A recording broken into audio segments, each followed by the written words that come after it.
My parents raised my sister like a princess, and me like a servant. For 34 years, I cooked, I cleaned, and I stayed silent, while they told me that some children were simply born to serve. But on the morning of her extravagant wedding, the groom's mother stared hard at my face and made one frantic phone call. The DNA results, she demanded, changed everything. My name is Aaliyah, and I am 34 years old. I am standing in the blistering heat of an industrial kitchen drenched in sweat. Before I continue my story, let me know where you are watching from in the comments below. Please hit subscribe and like this video if you have ever had to break free from a toxic family. Trust me, you will want to hear how I served my revenge colder than the appetizers my sister ruined. The stainless steel counters of the estate kitchen gleamed under the harsh fluorescent lights, but I barely had time to notice. My chef coat clung to my back, soaked with sweat from the blazing ovens. It was 7 in the morning on the day of my sister Kiara's wedding, and I had been awake for over 24 hours. I was personally prepping a 5-course gourmet meal for 300 elite guests entirely for free. There were no sous chefs to assist me. There was no prep team. It was just me, the hum of the industrial refrigerators, and the overwhelming pressure to make everything perfect for the golden child of the family. I carefully piped a delicate truffle mousse onto the last of 200 miniature savory tarts. My hands cramped from the repetitive motion, but I pushed through the pain. Cooking was my sanctuary. It was the only thing in my life that made sense, the only space where my parents could not easily reach me. Over the years, I had built a quiet but highly successful private catering business from nothing.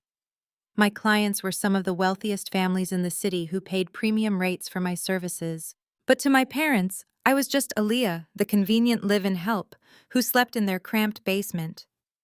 When Kiara got engaged to Jamal, a man from a deeply respected and wealthy family, my mother, Patricia, did not hire a caterer.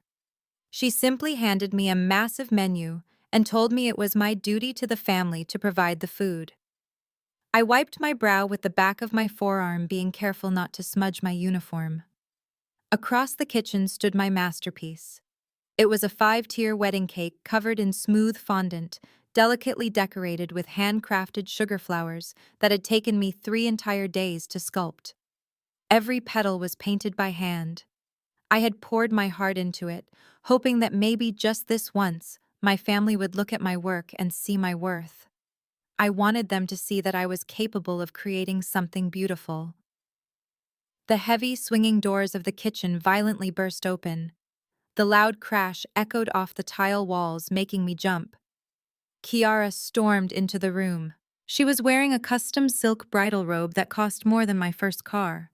Her hair was perfectly pinned into an elegant blowout, and the heavy scent of expensive floral perfume instantly overpowered the rich aroma of roasted garlic and butter in the kitchen.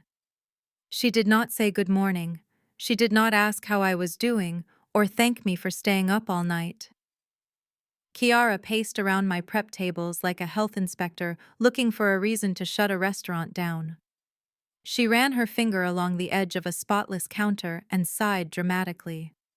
She told me that Jamal's family was accustomed to Michelin star dining, and that she prayed my little amateur cooking hobby would not embarrass her in front of her new wealthy in-laws. I bit the inside of my cheek hard enough to taste copper. My amateur cooking hobby was a fully licensed company that grossed high 6 figures last year. I actually owned the very venue where she was getting married, although she and my parents had absolutely no idea. They thought I was just the hired help who got lucky scoring a cheap discount at a luxury estate. I kept my wealth entirely hidden because I knew exactly what Patricia and Desmond would do if they found out I had money. They would take it just like they took everything else from me. Kiara marched straight past me and stopped in front of the wedding cake. She crossed her arms and stared at it with a look of utter disgust.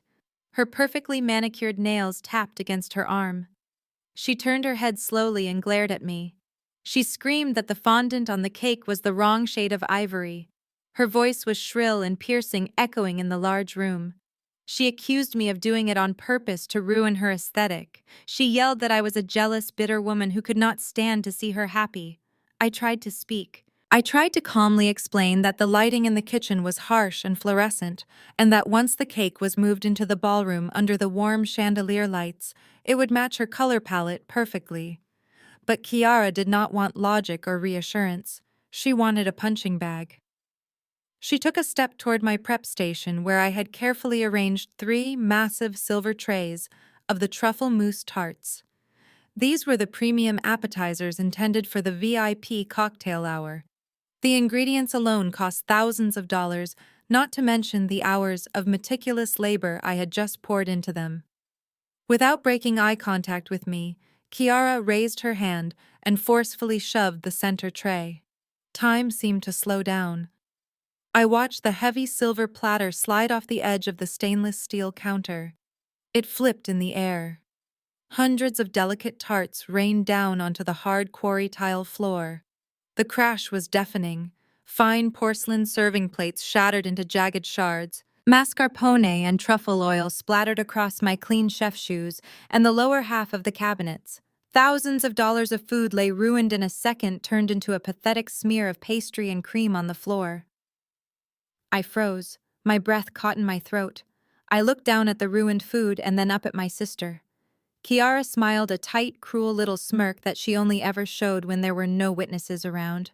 She told me to clean it up before the real guests arrived and reminded me not to embarrass her today. She adjusted her silk robe, looking incredibly satisfied with the destruction she had just caused. The kitchen fell into a heavy, suffocating silence. The only sound was the low hum of the massive refrigerators. I did not yell. I did not cry. I had learned a long time ago that showing emotion to my family was like bleeding in front of a shark. I simply stood there absorbing the sheer cruelty of the moment. My heart pounded against my ribs, but I forced my face to remain perfectly neutral. Before I could even reach for a broom, the heavy kitchen doors swung open again. The sharp rhythmic clicking of designer heels signaled her arrival long before she spoke. It was our mother Patricia. She was already dressed in her tailored mother of the bride gown, looking immaculate and imposing. Patricia stopped at the edge of the kitchen. She looked down at the shattered porcelain and the ruined food covering the floor. She did not ask what happened.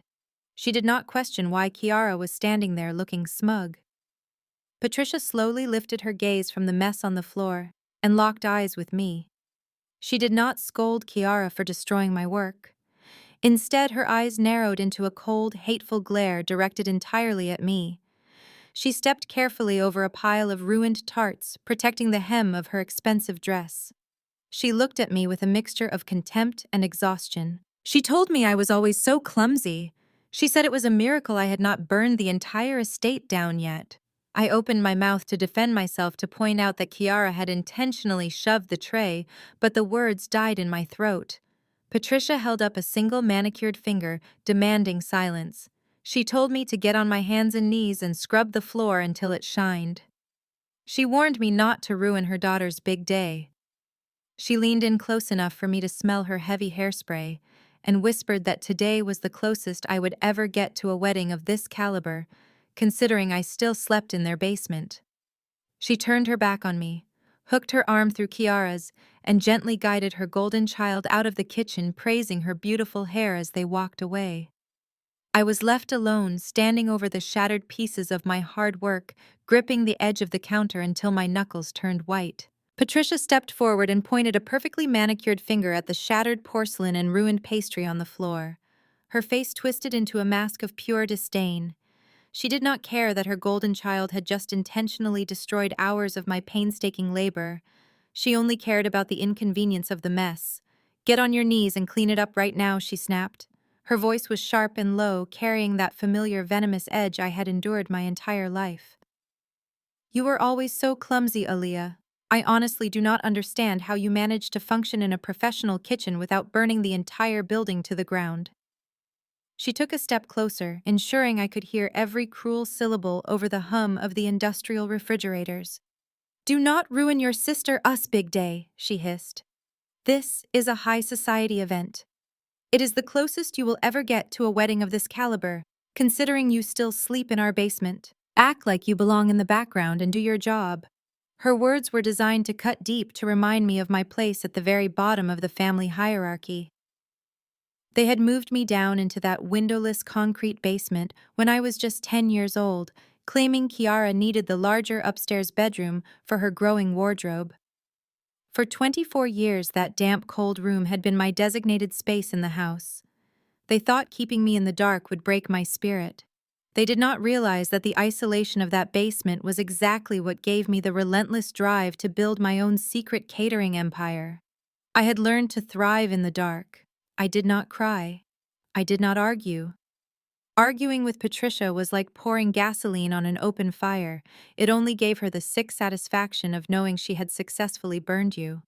Instead, I turned around and calmly reached for the heavy industrial broom leaning against the stainless steel prep table. I gripped the wooden handle, letting the rough texture ground me in reality. I kept my face entirely blank, a perfect mask of neutrality. I swept the shattered plates and the smeared truffle mousse into a neat pile. The loud scraping sound of broken porcelain against the quarry tile echoed through the massive kitchen. I let them think they had won. I let them believe their cruelty had successfully put me back in my place as the obedient, silent servant. While I performed the physical labor of cleaning, my mind went into absolute overdrive. I was a seasoned professional, and my brain functioned like a high-speed calculator in a crisis. A setback like this would completely crush an amateur chef, but I had built my reputation on navigating culinary disasters with flawless precision. I mentally scanned my inventory in the walk-in refrigerator. I had exactly enough mascarpone heavy cream and truffle oil left in my backup crates to remake the 200 miniature savory tarts. It would require me to work twice as fast. It would take exactly 1 hour and 45 minutes of non-stop prep work to replace what Kiara had destroyed. I would have to skip my only scheduled break and plate the 5-course main dishes simultaneously, but it was mathematically possible. I focused entirely on the numbers, the ingredients, and the timeline. Redirecting my focus to the menu was how I kept my intense rage locked away in a tight little box inside my chest. Seeing my complete lack of an emotional breakdown seemed to irritate Kiara even more. She fed on drama, and my silence starved her. She wanted a reaction. She wanted to see tears rolling down my face. Kiara leaned against the central cooking island, crossing her arms over her expensive silk robe, and looked me up and down with absolute disgust. She let out a loud, dramatic sigh. "Look at you," Kiara sneered, shaking her head. "Are you really going to wear that hideous outfit all day? That oversized white jacket makes you look like a mechanic working in a dirty garage. You could have at least bought a uniform that fits properly instead of looking like a giant marshmallow." Jamal-us family is accustomed to elegance, Aaliyah. If they find out that the frumpy caterer sweating over the stove is actually my sister, I will die of embarrassment. Do not speak to any of his relatives tonight. In fact, do not even leave the kitchen unless you are carrying a tray of food. My chef coat was custom-tailored by one of the premier culinary suppliers in the country, designed for high-heat environments and maximum mobility. But I let her believe her own ignorant insults. It was always easier to let them think they were superior. It gave them a false sense of absolute security. I swept the last of the ruined food into a heavy-duty trash bin and immediately reached for a mop to clean the slippery grease left behind by the butter and oil. Every push of the mop across the floor was a quiet reminder of my own fierce resilience. They thought I was nothing more than a servant because I was willing to do the dirty work. They did not understand that doing the dirty work is exactly how you learn to build a $1 million empire from the ground up. I knew the value of my own labor, even if they never would. The kitchen was finally restored to a spotless state. The rich, earthy scent of the truffle oil still lingered heavily in the air, but the physical evidence of Kiara's tantrum was completely erased. I walked over to the deep industrial sink and turned the faucet handle as far as it would go. I plunged my hands under the scalding hot water, pumping a generous amount of antibacterial soap into my palms. I scrubbed my skin until it turned red, washing away the grease and the lingering traces of the morning humiliation. Patricia and Kiara were still standing near the door, whispering loudly to each other. They were complaining about the seating chart and whining about how exhausting it was to plan a luxury wedding. They fully expected me to scramble in the background like a frightened mouse without a single word of gratitude or respect. I turned off the faucet and reached for a clean, crisp linen towel to dry my hands. The heat from the water radiated through my fingers, keeping me alert and focused. I took a slow, deep breath, preparing to start baking the second batch of tart shells. Just as Kiara opened her mouth to hurl yet another vicious insult about my catering equipment, the heavy double doors of the kitchen swung open once again. This time it was not a violent crash. It was a slow, controlled, and deliberate push. The atmosphere in the massive room shifted in a fraction of a second. The heavy, suffocating air created by my mother and sister suddenly seemed to vanish, replaced by an intimidating chill. The rhythmic clicking of very sensible, very expensive heels echoed against the freshly mopped floor. Standing perfectly framed in the doorway was Yvonne Carter. She was the mother of the groom and the undisputed matriarch of a massive generational real estate fortune. Yvonne was a striking, elegant woman in her early 60s. She possessed flawless, deep brown skin, silver hair styled in an immaculate bob, and a posture that commanded immediate submission from anyone in the room. She was wearing a perfectly tailored emerald green suit that likely cost more than the entire catering budget for the evening. Yvonne Carter was not a woman who tolerated fools, and she was famously known in elite circles for her ability to see right through superficial charm. Her sharp, intelligent eyes swept across the kitchen, taking in the entire scene in an instant. She noticed the lingering tension hanging in the air. She noticed Kiara Us' flushed, angry face, and Patricia Us' suddenly rigid, nervous posture. Yvonne stepped fully into the kitchen, her presence alone demanding total silence. She did not look at Patricia. She did not even acknowledge her future daughter-in-law standing by the island. Instead, Yvonne turned her head slowly, and her piercing, calculating gaze landed directly on me. For a fraction of a second, the entire kitchen stood completely still. The wealthy matriarch, who was famously known for her impenetrable composure, suddenly looked as though she had seen a ghost. All the color drained from Yvonne Carter's flawless face. Her posture faltered, and the designer clutch she held in her hands slipped slightly as her grip loosened. Her piercing brown eyes were locked onto my face, scanning every contour, every feature, every angle. She was not looking at my chef coat or the mop bucket behind me. She was looking directly into my eyes, with an intensity that sent a sudden, unexplained shiver down my spine. It was a look of profound shock, mixed with a deep, heartbreaking recognition. I felt a strange, invisible tether pull between us, a sensation I had never experienced with anyone in my entire life. Certainly never with Patricia or Kiara. Patricia noticed the shift immediately. I watched my mother's face contort from her usual arrogant smirk into a mask of pure, unadulterated terror. She gasped sharply and moved with a speed and desperation I had never witnessed before. Patricia physically lunged forward, inserting her body directly between Yvonne and me, blocking the matriarch's line of sight. Patricia let out a loud, nervous laugh that sounded more like a choke. Her hands fluttered frantically in the air as she tried to usher Yvonne back toward the heavy kitchen doors. "Oh, Yvonne, please do not come in here," Patricia babbled, her voice trembling so violently she could barely string the words together. "The caterers are making such a dreadful mess. You know how disorganized hired help can be. Let us go back to the bridal suite immediately. They are pouring mimosas and Kiara wants your opinion on her jewelry. You really should not be in this dirty kitchen." But Yvonne did not turn around right away. She stood her ground, ignoring Patricia completely.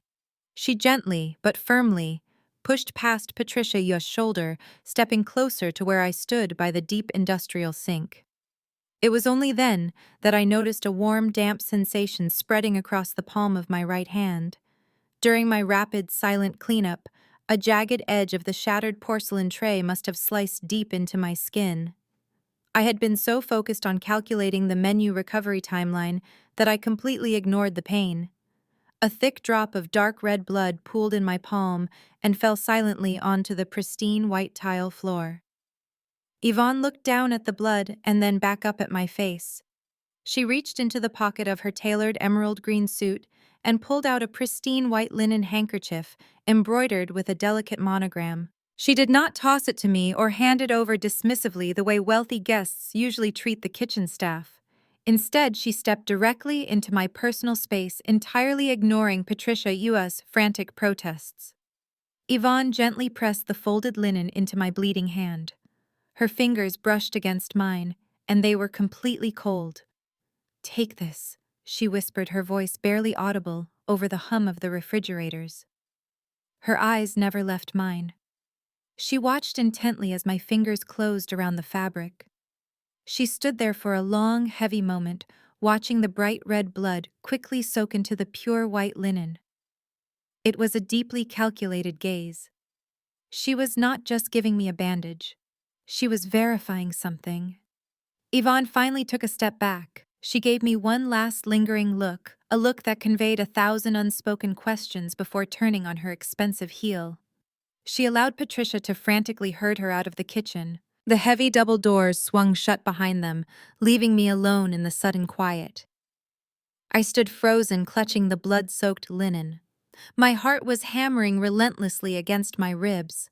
I needed to regroup. I needed to bake the second batch of tart shells, but my mind was spinning. To break myself out of the shock, I turned and walked straight toward the massive walk-in refrigerator at the back of the kitchen. I pulled the heavy silver handle and stepped inside. The blast of freezing air hit me instantly, shocking my system back to reality. I closed the thick insulated door behind me, leaning my back against the cold metal. The shelves around me were stacked high with premium cuts of meat, fresh produce, and crates of expensive cheeses. I took a deep breath of the frigid air, trying to slow my racing pulse. I pressed Yvonne's handkerchief tighter against my cut. Why had a billionaire real estate mogul looked at a 34-year-old caterer with such absolute devastation? Why had Patricia looked so utterly terrified just because someone made eye contact with me? I gathered the crates of heavy cream and truffle oil I needed, balancing them carefully in my arms. I walked back toward the heavy refrigerator door and pushed it open just a crack. Before I could step out into the main kitchen, a voice stopped me dead in my tracks. Patricia had sneaked back into the kitchen alone. She was pacing furiously back and forth near the prep sinks, unaware that I was standing just a few feet away, concealed by the thick door of the walk-in fridge. She had her cell phone pressed tightly to her ear, and she was whispering with a level of panic that chilled me far deeper than the refrigerated air surrounding me. "Desmond, you need to listen to me right now," Patricia hissed violently into the phone. "She saw her. I am telling you, Yvonne saw her face." There was a brief pause as my father responded on the other end, but Patricia quickly cut him off. "I do not care what it takes, Desmond," Patricia whispered, her voice cracking with sheer desperation. She recognized her immediately. I saw it in her eyes. It was like she was looking at a ghost. "We need to get Aaliyah off this property tonight. We have to fire her, frame her, do whatever is necessary to get her out of this state before the reception ends. If Yvonne gets suspicious and runs a DNA test, it is over for us. Do you understand me? If they run a DNA test, we will lose everything. We will go to prison, Desmond." I stopped breathing. The crates of heavy cream in my arms suddenly felt like they weighed 1,000 pounds. I stood completely paralyzed in the freezing dark of the refrigerator. If they run a DNA test. The words echoed in my mind, ringing like a massive, heavy bell. People do not run DNA tests on hired caterers. People do not face federal prisons simply for treating their biological daughter poorly. I played the words over and over in my head, piecing together the terrifying puzzle of my 34 years on this earth. The windowless basement room. The constant reminders that I did not belong. The way my parents looked at Kiara with absolute adoration and looked at me with a mixture of deep resentment and calculated fear. The fact that there were no baby pictures of me in the family albums before the age of 2.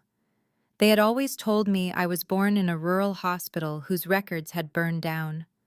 They had always told me my dark complexion and different features were just a rare genetic throwback. It was all a lie. My entire existence in this family was a massive, meticulously orchestrated lie. Patricia and Desmond were not my parents. Kiara was not my sister. The cruel people who had treated me like a worthless servant for over 3 decades, who had forced me to cook and clean while they lived a life of luxury, had stolen my life. I looked down at the monogrammed linen handkerchief in my hand, now heavily stained with my own blood. Yvonne Carter O's blood. A slow burning fire ignited deep in my chest. It started as a tiny spark of shock and quickly erupted into a raging inferno of clarity and absolute fury. I did not cry. I did not drop the ingredients. I pushed the refrigerator door open and stepped back into the kitchen. I was no longer the obedient daughter trying to earn scraps of affection. I was a woman who had just realized she held the power to destroy the people who had kept her in chains, and I was going to serve them their destruction on a silver platter. I stepped out of the walk-in refrigerator with my arms full of heavy cream and truffle oil. The freezing air clung to my skin, but the fire burning inside my chest was entirely uncontainable. Patricia had already scurried out of the kitchen, unaware that her panicked phone call to Desmond had just handed me the master key to my own life. I did not confront her right then. I did not scream or throw the expensive ingredients at the wall. A lesser woman might have marched out there and demanded answers, but I was a strategist. I returned to my prep station and went back to work. I baked the tart shells. I whipped the mascarpone. I moved with the precise mechanical efficiency of a woman who had nothing left to lose and absolutely everything to gain. Every time my knife chopped through a bundle of fresh herbs, I pictured the forged adoption papers. Every time I whisked a sauce, I thought about the trust fund they had drained to buy Kiara her luxury cars and designer clothes while I scrubbed their floors. They thought I was their blind, obedient servant. They did not realize they had just trained a survivor. Fast forward to 8 o'clock that evening. The sun dipped below the horizon, casting a deep golden glow over the massive estate grounds. The rehearsal dinner was being held in the Grand Conservatory, a stunning glass-enclosed room filled with towering exotic orchids and dripping crystal chandeliers. It was an intimate gathering of exactly 100 VIP guests. The room was packed with Jamal and his affluent family members who flew in from all over the country, along with my fake parents and their closest high society friends. Waiters in crisp black uniforms glided through the room carrying plates of seared scallops and filet mignon. I stood in the shadows near the heavy wooden service doors holding a silver tray of expensive champagne flutes. I was dressed in my pristine white chef coat, blending perfectly into the background just as Patricia had ordered me to do. My hands were steady, but my eyes were constantly scanning the room. I was watching them. I watched Patricia and Kiara standing near the string quartet. They were huddled together, their heads close, their faces tense as they whispered frantically. They kept casting nervous glances in my direction, and then looking over at Yvonne Carter, who was seated at the head table, engaged in polite conversation with an ambassador. I knew exactly what my fake mother and fake sister were doing. They were strategizing a way to eliminate me. They had realized that simply hiding me in the kitchen was no longer enough. I was a massive liability breathing the same air as Yvonne Carter. They needed to manufacture a reason to completely remove me from the estate before Yvonne could ask any more questions or demand a DNA test. They needed a public spectacle. They needed a crime that would justify my immediate removal. Kiara looked radiant to anyone who did not know the monster hiding underneath her skin. She was wearing a stunning backless emerald silk gown that clung to her perfectly. Around her left wrist sparkled a massive $40,000 diamond tennis bracelet. It was a welcoming gift from Jamal and his family, a token of affection for a woman she was about to marry into using money stolen entirely from my trust fund. Jamal stood beside her, looking handsome in a tailored charcoal suit, offering her a warm, affectionate smile. Jamal was a good man. He was a highly successful architect who came from a lineage of proud, educated African-American professionals. He had been entirely blinded by Kiara and her carefully constructed innocent persona. He truly believed she was a sweet, charitable woman. He had absolutely no idea he was marrying into a family of ruthless thieves and kidnappers. The evening progressed smoothly until the main dinner plates were cleared away by my staff. It was time for the champagne toast. The room grew quiet as people prepared for speeches. I walked through the tables, moving silently, offering fresh glasses of vintage champagne to the guests. I finally approached the head table where Kiara and Jamal were seated alongside Patricia and Desmond. As I extended my heavy silver tray toward Kiara, she reached out her hand. But instead of taking the delicate crystal flute, she intentionally slapped the back of her hand against the side of the glass. The heavy crystal tipped over, spilling pale gold champagne entirely across the pristine white linen tablecloth before rolling off the edge and shattering onto the solid marble floor. Before I could even reach for a cloth towel, Kiara let out a piercing, dramatic shriek. The sound was so jarring that it instantly silenced the entire conservatory. The string quartet stopped playing mid-note. 100 conversations died in an instant. Every single head in the room snapped toward the head table. Kiara jumped up from her chair, knocking it backward. She clutched her bare left wrist, holding her arm up for everyone to see. Her eyes were wide with manufactured panic, and perfect crocodile tears began to well in her eyes. "My bracelet," she screamed, her voice echoing off the tall glass walls of the conservatory. "My diamond tennis bracelet is gone. It was just on my wrist 2 minutes ago." Jamal immediately stood up, his face tight with concern. He reached for her hand, trying to calm her down, gently rubbing her shoulder. "Kiara, honey, please do not panic. It probably just unclasped and slipped off," he said, his deep voice carrying a calming tone. "Let us just look around the table. It has to be on the floor." But Kiara forcefully pulled her arm away from him. She did not look at the floor. She did not ask the guests to check near their feet. She turned slowly and pointed her perfectly manicured finger directly at me. I stood perfectly still, holding the empty silver tray, keeping my face a mask of stone-cold indifference. "It did not slip off," Kiara declared, her voice rising to a hysterical pitch, so every single person in the room could hear her clearly. "She took it. The caterer took it." A collective loud gasp rippled through the elegant room. I felt the heavy, crushing weight of 100 pairs of eyes suddenly bore into me. Whispered murmurs broke out among Jamal and his wealthy relatives. At the end of the table, Yvonne Carter stopped sipping her sparkling water and narrowed her sharp brown eyes, watching the scene unfold with intense calculation. Patricia practically leaped out of her chair, clutching her pearl necklace in fake absolute horror. "Kiara, what on earth are you saying?" Patricia gasped loudly, playing the role of the shocked, embarrassed mother flawlessly. "I am saying that I felt her brush against my arm right before the champagne glass fell," Kiara shouted, stepping aggressively closer to me. She unclasped it when I was distracted.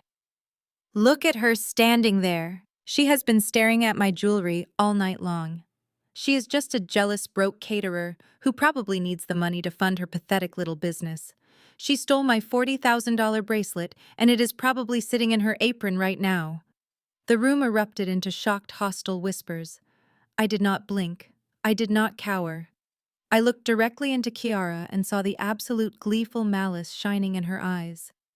This was their brilliant master plan. Frame the hired help for grand larceny, call the police, and have me escorted off the property in handcuffs before the night was over. It was a desperate, reckless, and incredibly stupid move, but it was exactly the kind of arrogant tactic I expected from people who had gotten away with stealing a child. Jamal looked at me and then back at his bride. "Kiara, you cannot just accuse the catering staff of stealing a $40,000 piece of jewelry." He started, his voice firm, but deeply conflicted. "We need to be reasonable and search the area first." Before Jamal could finish his sentence, Desmond stepped forward from the adjacent table, pushing his way past a waiter. My fake father puffed out his chest, trying to look authoritative and deeply offended on behalf of his daughter. He pointed a thick, heavy finger straight at my face. "We do not need to be reasonable when a major felony has just been committed," Desmond boomed, his voice filled with righteous indignation. "This woman is a thief. I want the venue manager out here right now. I want the police called immediately. And until the authorities arrive, I demand that she be taken into the coat room and strip searched. She is not leaving this building with my daughter and her diamonds. I stood my ground under the burning glare of the crystal chandeliers. To the untrained eye, I was just a trapped, terrified servant caught red-handed in a room full of powerful millionaires. I was completely surrounded by people who could ruin my catering business with a single phone call. But they did not know the truth. They did not know that I was not just a caterer. They did not know that the venue manager, Desmond, was currently screaming for actually answered directly to me. I let the heavy silence stretch out for a few seconds, allowing Desmond and Kiara to fully commit to their aggressive public performance. I wanted every single guest in that room to witness their sheer cruelty, so that when the hammer finally fell, there would be absolutely no sympathy left for them. The Carter family sat in stunned silence. These were people of immense wealth and high social standing, people who abhorred public scenes and tacky dramatic displays. Jamal, looking deeply uncomfortable but trying to maintain control of the escalating situation, raised his hands in a placating gesture. "Desmond, let us all take a breath," Jamal said, his deep voice carrying a tone of reason that directly contrasted with my family's hysteria. "We are not strip-searching anyone. This is a misunderstanding. The bracelet likely just unclasped, fell, and was kicked under a table. Aaliyah has been working hard serving everyone all evening. We just need to calmly look for it." Patricia could not allow that. She could not let Jamal defuse the situation because her entire goal was to have me physically removed from the property before Yvonne Carter could look at my face again. Patricia placed her hand over her heart and took a dramatic step toward Jamal, us parents. "I am so incredibly sorry that you have to witness this," Yvonne Patricia cried, her voice dripping with perfectly rehearsed shame. She looked around at the Carter relatives, playing the role of the exhausted, heartbroken mother to perfection. We tried our absolute best to keep this private to avoid embarrassing the family. But Aaliyah has struggled with severe kleptomania since she was a teenager. We thought giving her the catering job would keep her supervised and give her a sense of purpose, but clearly we were horribly wrong. Please forgive us for her behavior. A collective murmur of shock rippled through the elegant conservatory. Guests leaned in, whispering to one another behind their crystal champagne glasses. Patricia had just publicly branded me a lifelong thief to 100 of the most influential people in the city. She thought she had cornered me. She thought I would crumble under the weight of such a humiliating public accusation, just like I did when I was a helpless child. At the far end of the head table, Yvonne Carter did not gasp. She did not clutch her pearls. She simply leaned back in her chair, steepling her fingers, her sharp eyes darting between Patricia, us fake tears, and my completely stoic face. She was watching a chess match, and she knew Patricia had just made a fatal move. Desmond felt emboldened by his wife-us performance. He took an aggressive step toward me, his face turning an angry shade of red. He pointed a thick, heavy finger directly at my chest. "You heard her." Desmond barked, his voice echoing loudly off the glass walls. "Get to the coat room right now, Aaliyah. Empty your pockets and take off that ridiculous chef jacket before I drag you in there myself and have the police do it." I did not flinch. I did not break eye contact with the man who had tormented me and belittled my existence for decades. I stood perfectly still, letting the heavy, suffocating silence stretch out for a few agonizing seconds.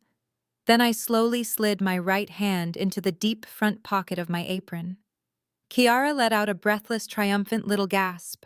She clearly expected me to pull out her sparkling diamond bracelet, fall to my knees, and beg for mercy in front of her new wealthy family. Patricia let out a loud, theatrical sigh of relief, turning to smile apologetically at the guests, convinced she had finally broken my spirit and secured my eviction from the estate.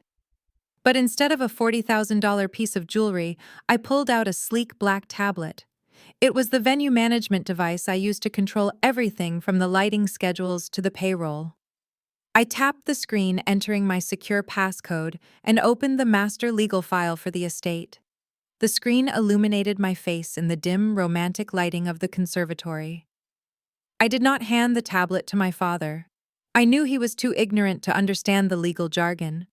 I did not hand it to Kiara because she would probably just throw it across the room in a fit of rage. I walked carefully around the shattered glass and the spilled champagne on the floor, and I extended the tablet directly toward Jamal. Jamal frowned, completely bewildered by the gesture. He hesitated for a moment, looking from the tablet to my face, searching for some kind of explanation. "Take it," I instructed him calmly, my voice steady and completely devoid of fear. "Read the highlighted section at the top of the document. You are a highly successful commercial architect, Jamal. You know exactly how to read property contracts and operating agreements." Jamal slowly reached out and took the tablet from my hands. The room was so incredibly quiet that the gentle hum of the climate control system sounded like a jet engine. Every eye in the conservatory was fixed on Jamal. His eyes darted across the digital pages, taking in the state seals, the tax identification numbers, and the undeniable legal terminology. As an architect who dealt with commercial developers every single day, he recognized an ironclad legal document when he saw one. He scrolled down to the final page, his eyes locking onto the signature line. I watched the confusion on his face slowly transform into absolute shock. His brow furrowed, his eyes widened, and he swallowed hard. He looked up at me in disbelief, looked back down at the glowing screen to verify what he was reading, and then turned his head to look at his bride. "Jamal, what is it?" Kiara demanded, her voice losing its manufactured panic and taking on a sharp edge of genuine annoyance. "Stop looking at her stupid catering schedule and call the police. This is not a catering schedule," Jamal said. His voice was thick with shock, projecting loudly enough for the surrounding tables to hear. He held the tablet up slightly, his hands trembling just a fraction. "This is the master lease and operating agreement for this entire estate. It outlines the ownership of the venue, the grounds, and the primary hospitality contracts." Patricia crossed her arms, looking impatient and utterly confused. "So what? Why does the hired help have a copy of the venue us lease?" Jamal looked directly at Patricia, his expression hardening into something resembling deep disgust. "Because she is not the hired help," Jamal stated flatly. He turned the tablet around so the head table could see the digital seals and the notarized signatures at the bottom of the screen. "The sole proprietor of the LLC that owns the exclusive management rights and the master lease to this entire property is Aaliyah. She owns this venue." The silence that followed was absolute. It was a heavy, deafening vacuum of sound. Desmond froze mid-step, his arm still partially raised to point at me. Patricia's jaw actually dropped open, her perfectly rehearsed facade shattering into a million pieces in real time. Kiara let out a short, high-pitched laugh of utter confusion. "What are you talking about?" Kiara shrieked, grabbing Jamal's arm and trying to pull the tablet away from him. "Jamal, you are reading it wrong. That is impossible. She must have forged it. She is lying. She makes cheap food for a living. She lives in our basement. There is no way she owns a multi-million-dollar estate." I stepped forward, closing the distance between me and my fake family. The power dynamic in the room flipped so violently, I could almost feel the change in the air pressure. I was no longer the quiet servant hiding in the shadows. I was the woman holding the keys to their entire social standing. "I lived in your basement until I was 18. I corrected Kiara, my voice ringing out clear and powerful across the entire conservatory. "Then I moved out, built a business from the ground up, and eventually bought out the management company that controls this exact estate. I operated under a blind LLC specifically so people like you could never try to claim credit for my hard work. Every crystal chandelier you praised, every floral arrangement you boasted about to your friends, and every bite of food you have eaten tonight was paid for, designed, and approved by me. I did not give you a discount on this venue out of the kindness of my heart, and I certainly did not do it because I owe this family anything. I allowed you to book it because my staff needed the large-scale event practice, and because I wanted to oversee every single detail myself. You are a guest in my house. I turned my gaze slowly from Kiara's pale, horrified face to Desmond. He was staring at me as if I had just grown a second head. All the bluster, all the arrogant authority he had projected just a minute ago had completely evaporated. He looked small, foolish, and entirely out of his depth. I locked eyes with the man who had ordered me to be strip-searched, and I delivered the final blow. So, Desmond, I stated clearly, letting every single word land with the devastating weight of a sledgehammer. If you call the police to strip-search the property owner without a warrant, I will legally revoke the venue contract right now. Everyone in this room will have exactly 15 minutes to vacate my premises, and there will be absolutely no wedding tomorrow. The silence in the conservatory was so profound that I could hear the faint hum of the refrigeration units humming 2 rooms away. My father stood frozen with his arms still suspended in the air. The fierce, commanding authority he had tried to wield against me just moments ago completely evaporated. He slowly lowered his arm, looking around the room, as if hoping someone would tell him this was all a terrible joke. But Jamal was still holding the tablet, displaying the undeniable legal proof that the daughter they had treated like a worthless maid was actually a self-made millionaire and the owner of the very ground they stood on.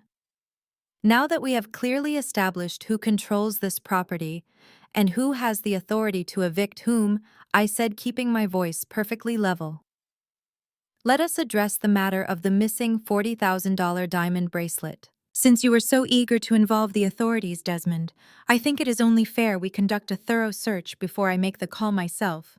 Patricia immediately began to backpedal, her face flushing a deep mottled shade of red. Aaliyah, please let us not overreact. She stammered, her voice tight and breathy. Emotions are just running very high tonight. Weddings are stressful. I'm sure the bracelet simply fell off, and we will find it in the morning when the cleaning crew comes through. There is absolutely no need to escalate this any further. We are family after all. The sheer audacity of her invoking the word family almost made me laugh. I turned my attention away from my panicking parents and locked eyes with my sister. Kiara had gone completely pale. She was clutching her small, heavily beaded designer purse against her chest, as if it were a shield. I am not escalating anything, Patricia, I replied smoothly. I am simply following protocol. Kiara, you were absolutely certain you felt me brush against you and unfasten your jewelry. You were certain I stole it to fund my business. So before I pick up my phone and dial for the police, I want you to open your purse and empty it right here on the table. Kiara shook her head rapidly, taking a step backward. Her eyes darted around the room, looking for an escape route. No, she snapped, her voice trembling with barely suppressed panic. I am not doing that. This is ridiculous. You are just trying to humiliate me in front of my guests because you are jealous. Jamal, tell her to stop. She reached out to grab Jamal by the arm, but he took a deliberate step away from her. The look on his face was one of profound, devastating disappointment. He was a smart man, and the pieces were rapidly falling into place right in front of him. He looked at the way she was desperately clutching the bag, and then he looked at me, standing completely unfazed. Empty the bag, Kiara, Jamal said. His voice was no longer warm or comforting. It was cold and demanding. Jamal, you cannot seriously believe her. Kiara whined, her voice pitching higher in desperation. She is lying. She manipulated those property documents. If you do not have the bracelet, then emptying the bag will prove she is lying. Jamal countered his tone, leaving absolutely no room for argument. Do it right now. The entire Carter family watched in grim silence. Yvonne Carter sat perfectly still at the end of the table, her sharp eyes missing absolutely nothing. Kiara looked at her parents for help, but Desmond and Patricia were completely paralyzed, terrified of provoking me into canceling the venue contract. Realizing she was entirely cornered, Kiara began to physically shake. Her hands trembled violently as she slowly unclasped the gold latch of her designer clutch. Turn it upside down, I instructed, my voice echoing in the quiet room. Kiara squeezed her eyes shut and tipped the small bag over the pristine white tablecloth.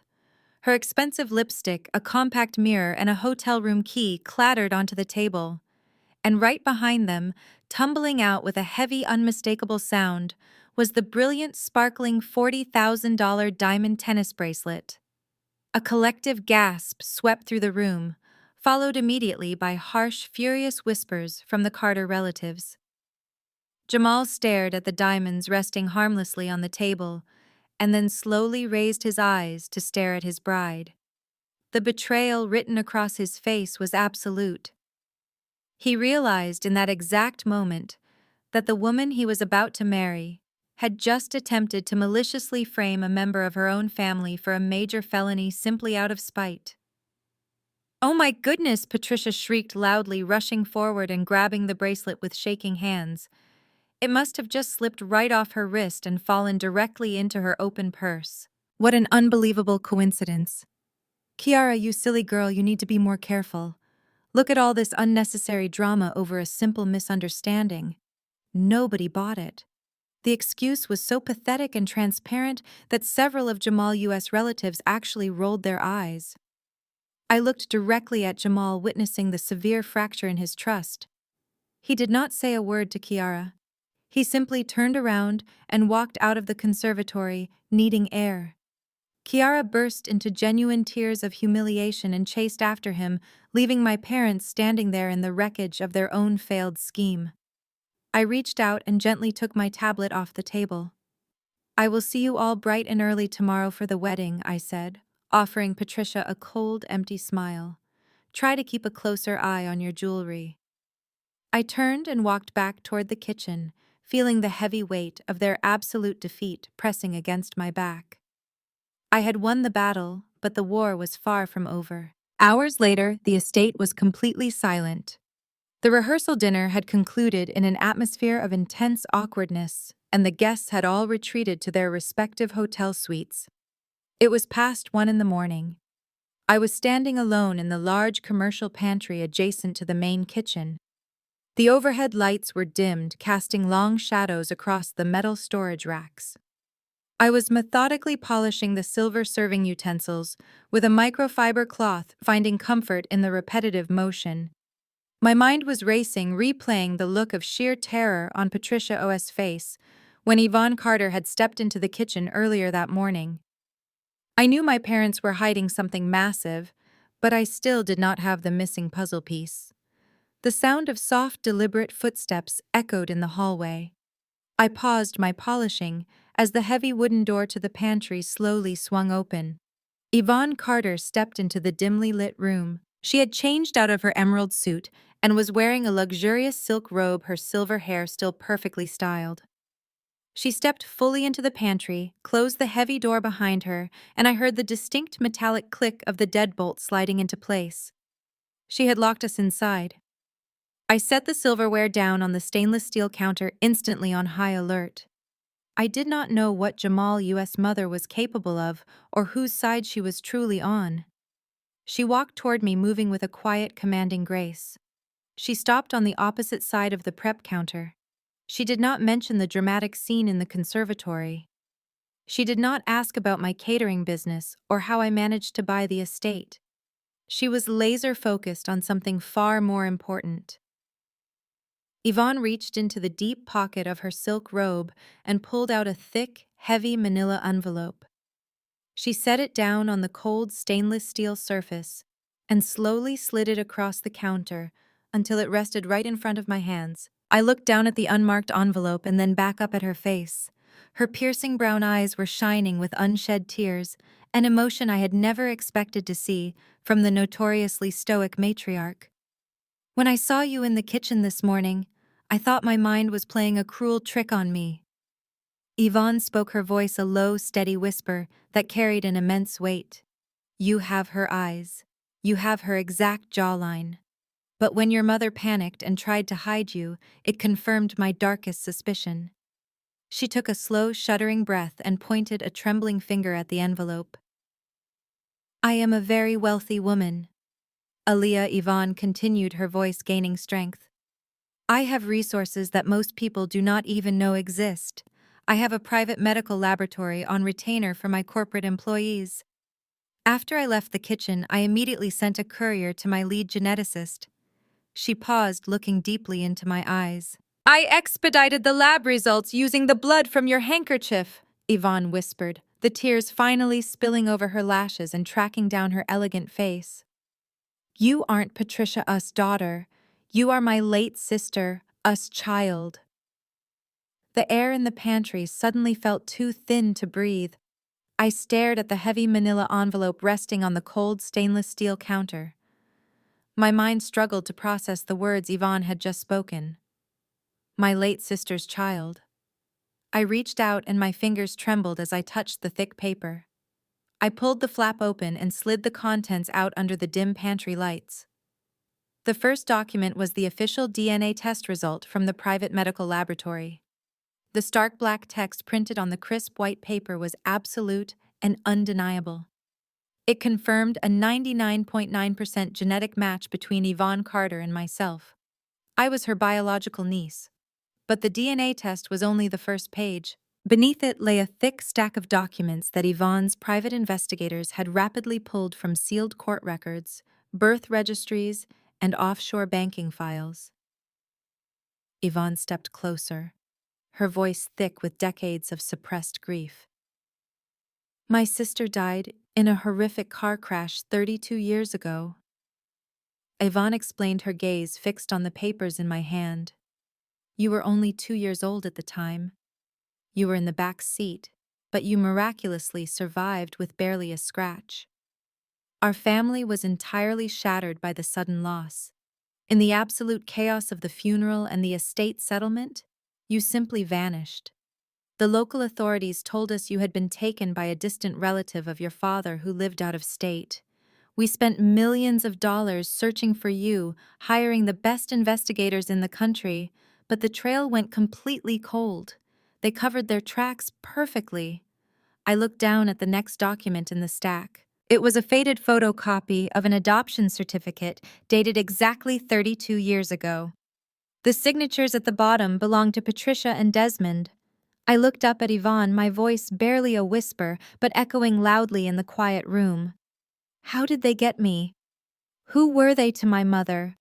Patricia was not just a random stranger, Yvonne said, her tone turning sharp with intense disgust. She was my sister's live-in maid. She knew the layout of the house, she knew the schedules, and most importantly, she knew about the trust fund. My sister had set up a massive irrevocable trust in your name. It was designed to pay out a generous monthly stipend for your care, your education, and your future, until you turned 35, at which point you would inherit the entire multi-million-dollar principal. The horrific truth began to assemble itself in my mind like pieces of a waking nightmare. Patricia had forged the adoption papers. She had legally kidnapped me as a grieving toddler, manipulated the chaotic system, and vanished into a different state.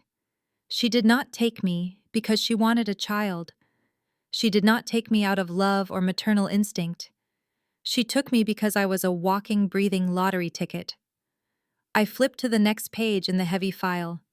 It was a comprehensive financial ledger documenting 32 years of bank transfers. Every single month for over 3 decades, a massive check from my trust fund had been deposited directly into an account controlled entirely by Patricia and Desmond.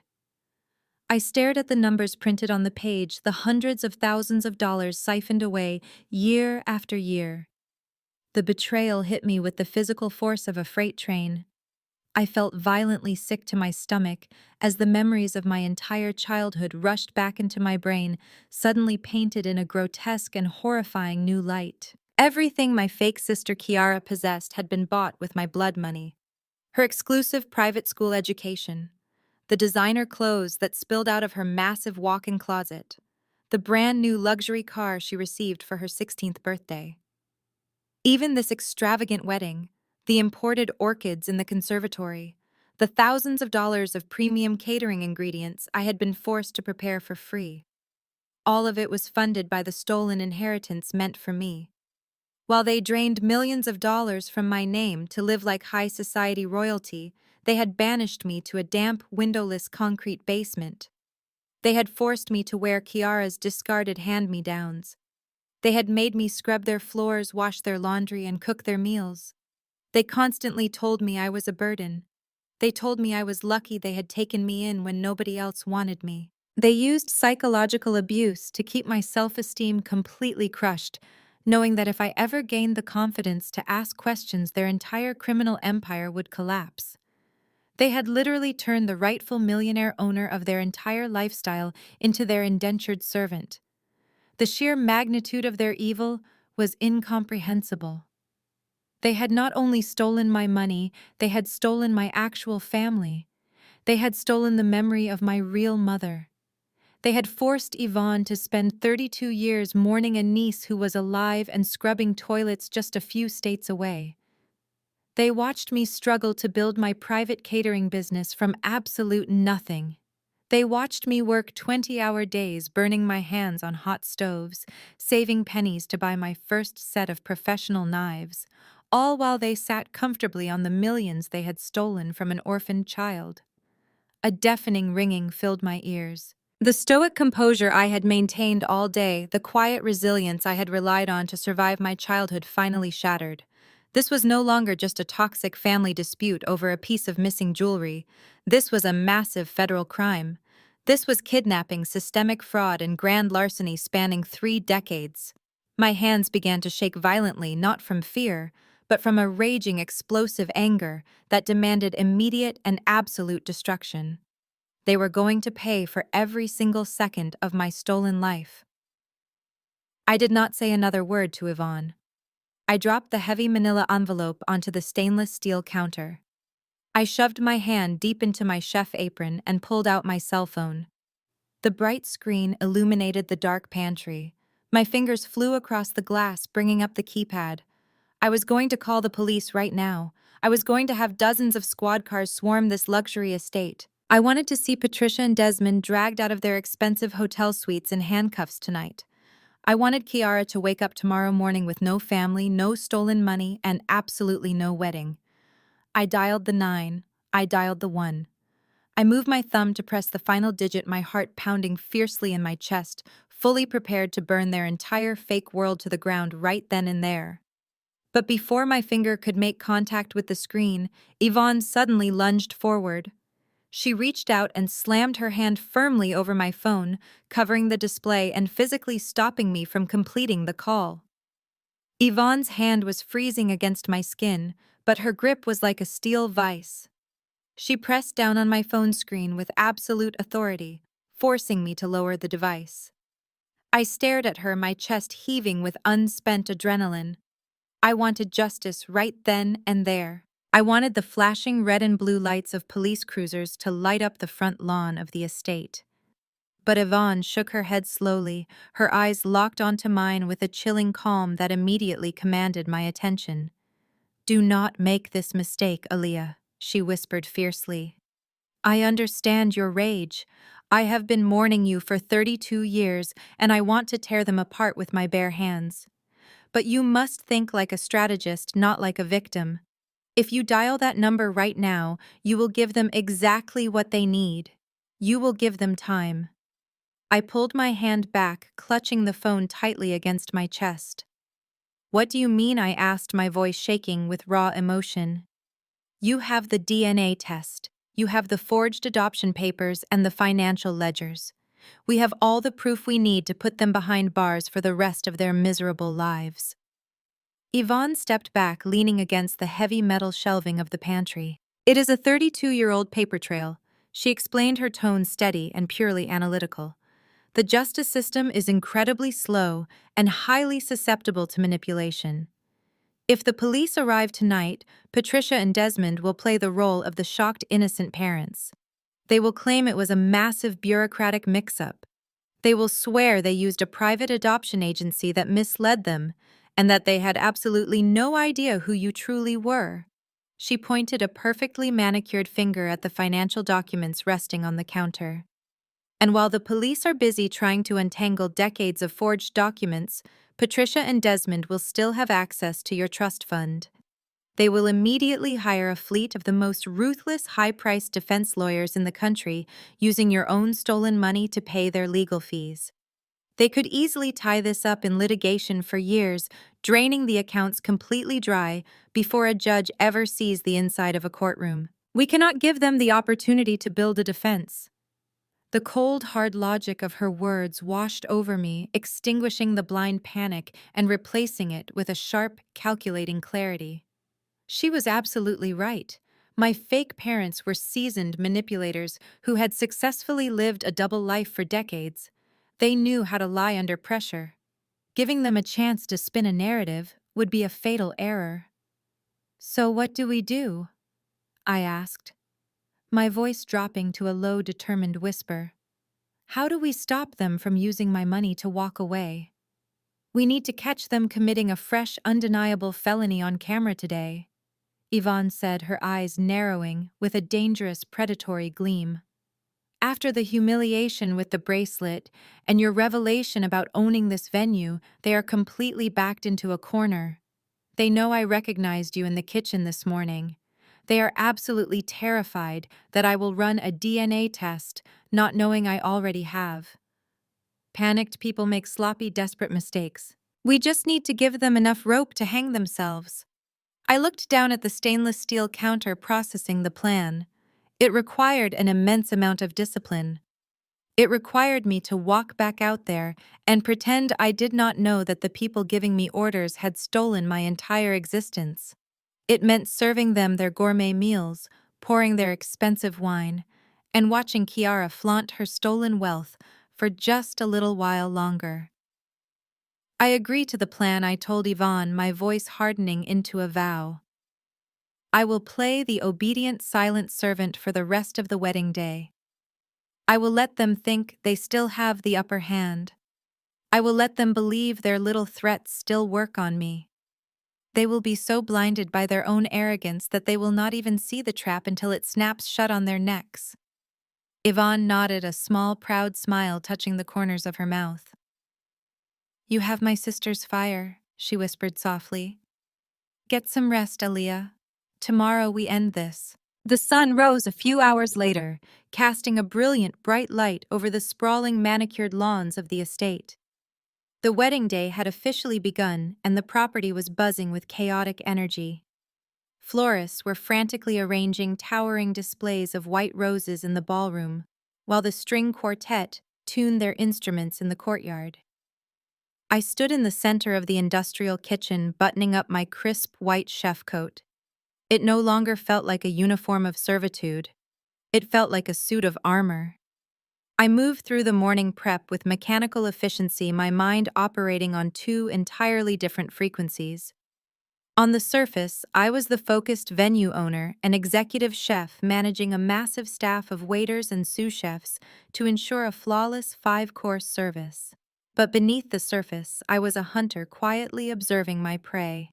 I saw Patricia and Desmond briefly in the main dining hall. They looked exhausted, their eyes darting around the room with paranoid intensity.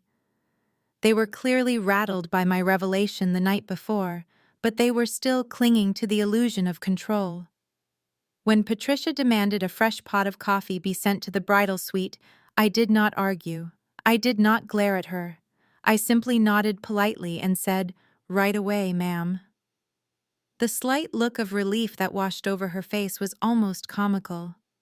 She truly believed that because I had not kicked them out of the venue, I had decided to keep the peace and accept my role. She thought the storm had passed. But Kiara was a completely different story. The public humiliation with the diamond bracelet had fractured Kiara's carefully constructed facade. She could not handle the fact that her new husband, Jamal, had looked at her with such profound disgust. She needed a scapegoat, and I was her favorite target. Midway through the afternoon, just hours before the ceremony was scheduled to begin, I walked down the long, carpeted service corridor to check on the champagne inventory. The hallway was dimly lit and quiet, far away from the bustling activity of the guest areas. As I approached the corner leading to the loading dock, I heard the unmistakable sound of harsh, venomous whispering. I stopped dead in my tracks, pressing my back against the expensive wallpaper and inching closer to the edge of the wall. It was Kiara and Desmond. My fake sister was already dressed in her extravagant $15,000 lace wedding gown, holding the heavy skirt up with one hand while she pointed aggressively at my father with the other. Her face was flushed red with absolute fury. "I do not care how risky it is," Kiara hissed, her voice echoing faintly in the empty corridor. "Jamal is barely speaking to me, Desmond. His entire family is looking at me like I'm some kind of cheap con artist because of what happened last night. We have to completely destroy her credibility before the reception ends. If we do not, Jamal might actually annul the marriage by Monday." Desmond ran a hand nervously over his bald head, looking anxiously down the hallway. "Keep your voice down," he warned. "I already told you I have a plan. We just need to wait until the reception is in full swing. Everyone will be distracted by the speeches and the music. We will make sure she is out of the kitchen, and then we make our move. The police will have no choice but to arrest her this time. She will be taken away in handcuffs, and Yvonne will never speak to her again." I held my breath, listening to the sheer malice dripping from their words. They were not just trying to get me fired anymore. They were actively plotting to frame me for a major crime right in the middle of the wedding. They were planning something devastating, a final desperate strike to permanently remove me from their lives. A cold smile spread across my face, hidden in the shadows of the hallway. They thought they were setting a trap for a naive caterer. They had absolutely no idea they were walking straight into a minefield. The rest of the afternoon passed in a blur of highly orchestrated perfection. I stepped out of the shadows of the dimly lit service corridor and went right back to work in the kitchen. I had a massive luxury wedding to run and a devastating trap to set. I pushed the burning anger down deep into my chest, locking it away behind years of practiced discipline. At 4 o'clock, the string quartet began playing in the grand courtyard, signaling the start of the ceremony. The event was entirely flawless. I stood near the back edge of the manicured lawn, making sure the waitstaff was positioned correctly with the welcome drinks. From my vantage point, I watched Kiara walk down the long white aisle in her $15,000 lace gown, looking like the picture of perfect innocence. Jamal stood at the altar, his face a carefully guarded mask. He recited his vows because he was a man of honor, and because he did not want to cause a massive public spectacle before his mother and I had all our legal pieces in place. But I saw the slight hesitation in his voice. I noticed how he deliberately avoided making eye contact with my parents sitting in the front row. Yvonne Carter sat rigidly in her designated seat, her posture perfect, her eyes cold and calculating as she watched the family of thieves celebrate their stolen victory. After the ceremony concluded, the guests moved into the main ballroom for the 5-course dinner service. I directed my catering staff with absolute military precision. We delivered the truffle tarts, the roasted duck, and the filet mignon with zero errors. The massive room hummed with the sound of clinking crystal and wealthy conversation. Whenever I stepped out onto the ballroom floor to refill a water glass or check on the VIP tables, I caught Patricia and Kiara watching me. They were smirking. They traded highly satisfied little glances, whispering behind their expensive wine glasses. They honestly believed they had broken my spirit the night before. They thought my silence today was my ultimate submission. Every time I cleared a plate from the head table, I saw the arrogant gleam in my sister-us eyes. She thought I was just the defeated hired help who had finally accepted her miserable place at the bottom of the food chain. I offered them polite nods and kept my expression completely blank, letting them drown in their own false sense of absolute security. I wanted them to feel invincible. Invincible people are careless. Out in the main lobby of the venue, sitting on a beautifully draped table covered in white orchids, was the wedding gift box. It was a massive, thick, clear acrylic lockbox, designed specifically to hold cash envelopes and checks from the guests. Jamal U.S. family was incredibly affluent, and it was a well-known tradition in their social circle to gift large sums of money to the newlyweds to help them establish their new life. By the time the main dinner course was served, that clear box was completely stuffed to the brim with thick envelopes. I knew for a fact, because I had checked the venue security cameras earlier in the day, that it contained well over $50,000 in untraceable cash and high-value checks. It was an irresistible target for a family of career criminals. It was the perfect bait.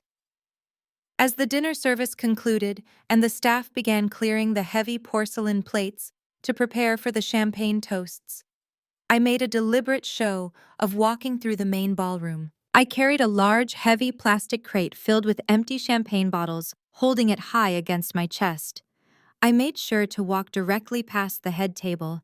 I made sure Desmond saw me heading in the direction of the rear loading dock. I knew he was eagerly waiting for his window of opportunity. I spent exactly 10 minutes in the back corridor organizing crates by the open rear doors where my large catering van was parked.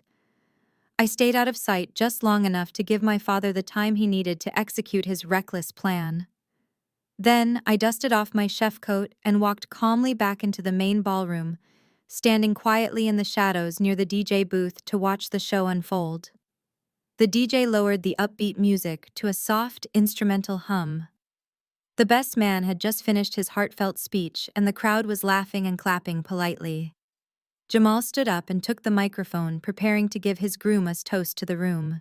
But before Jamal could even speak a single word, Kiara suddenly leaped up from her chair at the head table. She stood up so violently that her heavy wooden chair crashed backward into a passing waiter. She did not apologize or even look at the man she had just hit. She pressed both of her hands to her cheeks, her eyes wide with manufactured absolute terror. She reached out and snatched the microphone directly out of Jamal's hand. A sharp, loud screech of audio feedback blasted through the massive speakers, causing several of the 300 guests to wince and cover their ears. The ballroom plunged into an instant heavy silence. The gift box, Kiara screamed, her voice cracking with perfectly rehearsed hysteria. The clear acrylic lockbox from the lobby table. It is gone. Someone took it. The elegant room erupted into instant chaotic murmuring. Guests craned their necks, twisting in their seats to look toward the open lobby doors. The table where the box had been sitting was entirely empty, save for a few scattered orchid petals. Jamal tried to put a calming hand on Kiara's shoulder, but she pulled away violently, stepping away from him to command the center of the floor. There was over $50,000 in there, Kiara sobbed, gripping the edges of her expensive white gown. All of our wedding gifts. All of the cash from our generous family and friends. It was sitting right there, secured on the table, and now it is completely gone. Someone came into our private event and stole our future. The performance was incredibly convincing.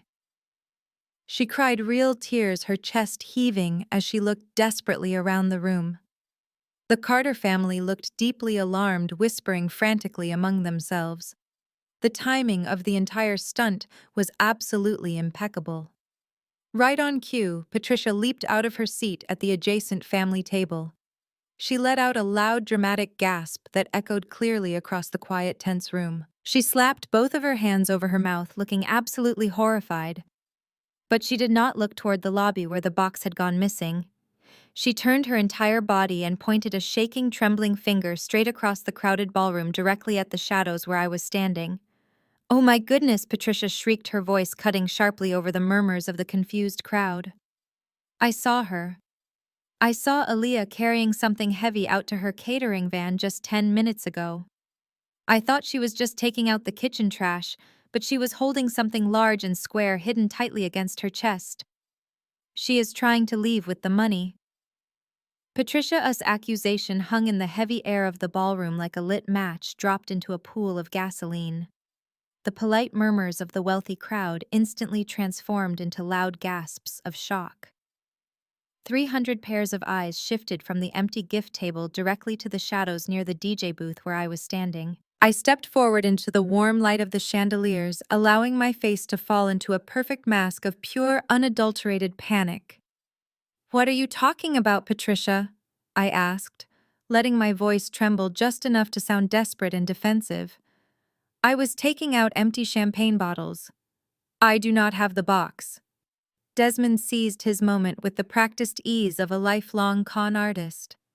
He marched to the center of the dance floor, his chest puffed out with righteous indignation. "We are not taking any chances, Aaliyah," he boomed, his deep voice projecting over the shocked whispers of the guests. "That box contains $50,000 of my daughter's future. You have been acting incredibly hostile toward her all day long.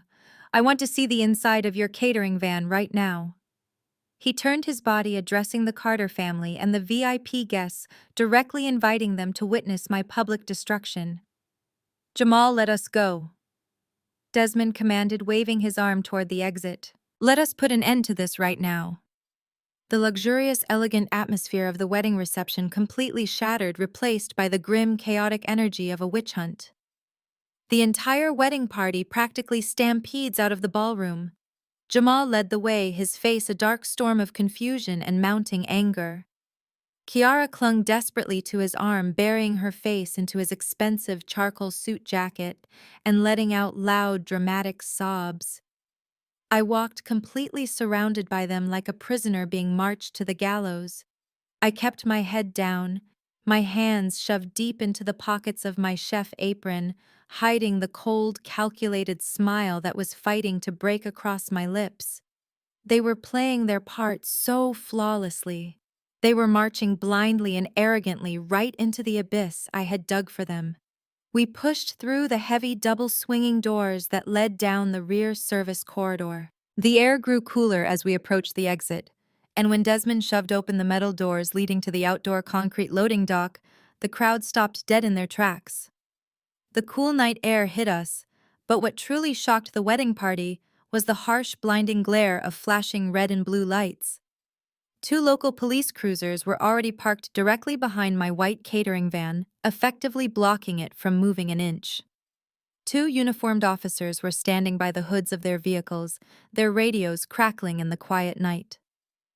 A sharp ripple of confusion went through the Carter family.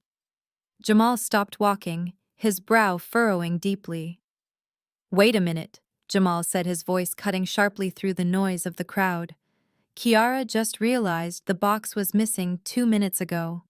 We literally just walked out here. How are the police already parked at the loading dock?" Desmond did not miss a single beat. He stepped forward, looking deeply solemn and perfectly in control. "I called them 10 minutes ago, Jamal." Desmond lied effortlessly, his face the picture of fatherly concern. "When Patricia told me she saw Aaliyah acting suspicious sneaking around the back of the venue, I did not want to cause a massive panic in the middle of your ballroom toast. I contacted the authorities quietly so they could handle this like professionals. I am so incredibly sorry it has come to this on your special day." It was a brilliant lie. To the uninformed guests, it made Desmond look like a protective, quick-thinking patriarch. But I caught Yvonne Carter's eye near the back of the crowd. The wealthy matriarch stood perfectly still, her arms crossed over her chest, watching my father with a gaze so sharp it could cut glass. She knew exactly what this was. The 2 police officers approached the concrete loading dock, resting their hands cautiously on their heavy utility belts. They looked up at the crowd of people in expensive gowns and tailored suits. "Who is the owner of the white catering van parked in Bay 3? The taller officer asked, his voice projecting authority. I stepped forward, separating myself from the crowd. I kept my shoulders slumped and my posture entirely defeated. "It is my van," I said quietly. The officer walked up the short flight of concrete stairs to stand directly in front of me. "Ma'am, we received a report of grand larceny regarding a cash lockbox belonging to the bride and groom," he stated flatly. "I need you to step back and open the rear doors of your vehicle immediately." Before I could even reach into my pocket, Patricia burst into a fresh wave of highly theatrical tears. She rushed forward, pushing past Jamal, and grabbed the police officer's arm. "Please, you have to be gentle with her," Patricia wailed, her voice cracking with the agonizing sorrow of a heartbroken mother. "She has always been troubled, officer. She has a terrible history of taking things that simply do not belong to her. We tried to give her a job to keep her supervised. We tried to keep her close and show her love, but she just cannot help herself. Please do not hurt her. She is sick." The sheer audacity of her performance was breathtaking. She was standing there wearing a designer gown, paid for by my stolen inheritance, begging the police to show mercy to the child she had kidnapped and enslaved. The officer nodded sympathetically at Patricia, gently removing her manicured hand from his uniform sleeve. "I understand, ma'am, but we have to follow protocol," he said softly, before turning his attention back to me. His expression hardened instantly. "Keys. Right now." I reached into the deep pocket of my apron and pulled out the heavy metal ring of keys. My hands were visibly shaking, which only made Kiara sob louder into Jamala's shoulder. I handed the keys over to the officer without saying a word. The crowd held its collective breath. The only sound in the night air was the low hum of the police cruiser engines and the crackle of the radios. The officer stepped down from the dock and walked to the rear of my large catering van. He inserted the silver key into the heavy metal lock. He turned it with a loud mechanical click and pulled the large double doors wide open. The bright, harsh interior lights of the van flickered on, automatically illuminating the stacks of stainless steel prep tables and extra catering equipment. And right there, sitting blatantly obvious on the ribbed metal floor, directly next to 3 wooden crates of vintage champagne, was the thick, clear acrylic lockbox. It was completely stuffed to the brim, with the white wedding cash envelopes exactly where Kiara and Desmond had planted it. A massive collective gasp of horror echoed across the loading dock. Several of Jamal's U.S. relatives began shouting in angry disbelief. Kiara let out a triumphant little whimper, burying her face deeper into her husband's chest. Patricia covered her face with her hands, pretending to weep at the tragic confirmation of my guilt. The police officer stared at the box of cash for a long, silent moment. He did not touch the money. He slowly turned his head, locked his stern eyes directly onto mine, and reached down to his utility belt. With a sharp metallic scrape, he pulled out a pair of heavy steel handcuffs. The sharp metallic scrape of the heavy steel handcuffs being pulled from the officer's utility belt echoed like a gunshot across the silent concrete loading dock. The taller officer took a decisive step forward, his heavy black boots planting firmly on the pavement. "Ma'am," he commanded, his voice projecting the absolute unyielding authority of the law. "I need you to turn around and place both hands behind your back." The wealthy wedding guests standing behind the police cruisers let out a collective horrified gasp. A few of Jamal's older aunts turned their faces away, too scandalized to watch a criminal arrest happen at a high society event.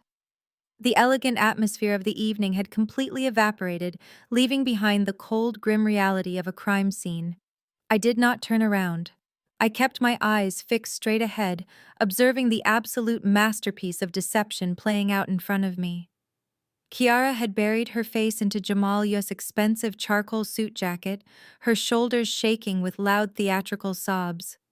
She was playing the role of the devastated bride flawlessly, but for a fraction of a second she shifted her head. She looked at me from the corner of her eye, and a malicious, triumphant smile flashed across her perfectly glossed lips. She thought she had won.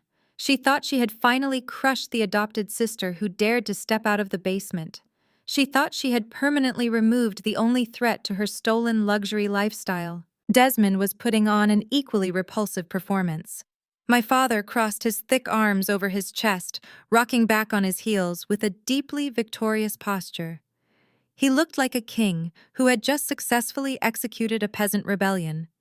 He nodded solemnly at the police officers, a look of fake, tragic acceptance plastered across his face. He even reached out to pat Patricia's shoulder as she leaned against a nearby bridesmaid, pretending to be so overcome with the shame of my existence that she could barely stand upright. They were so incredibly confident.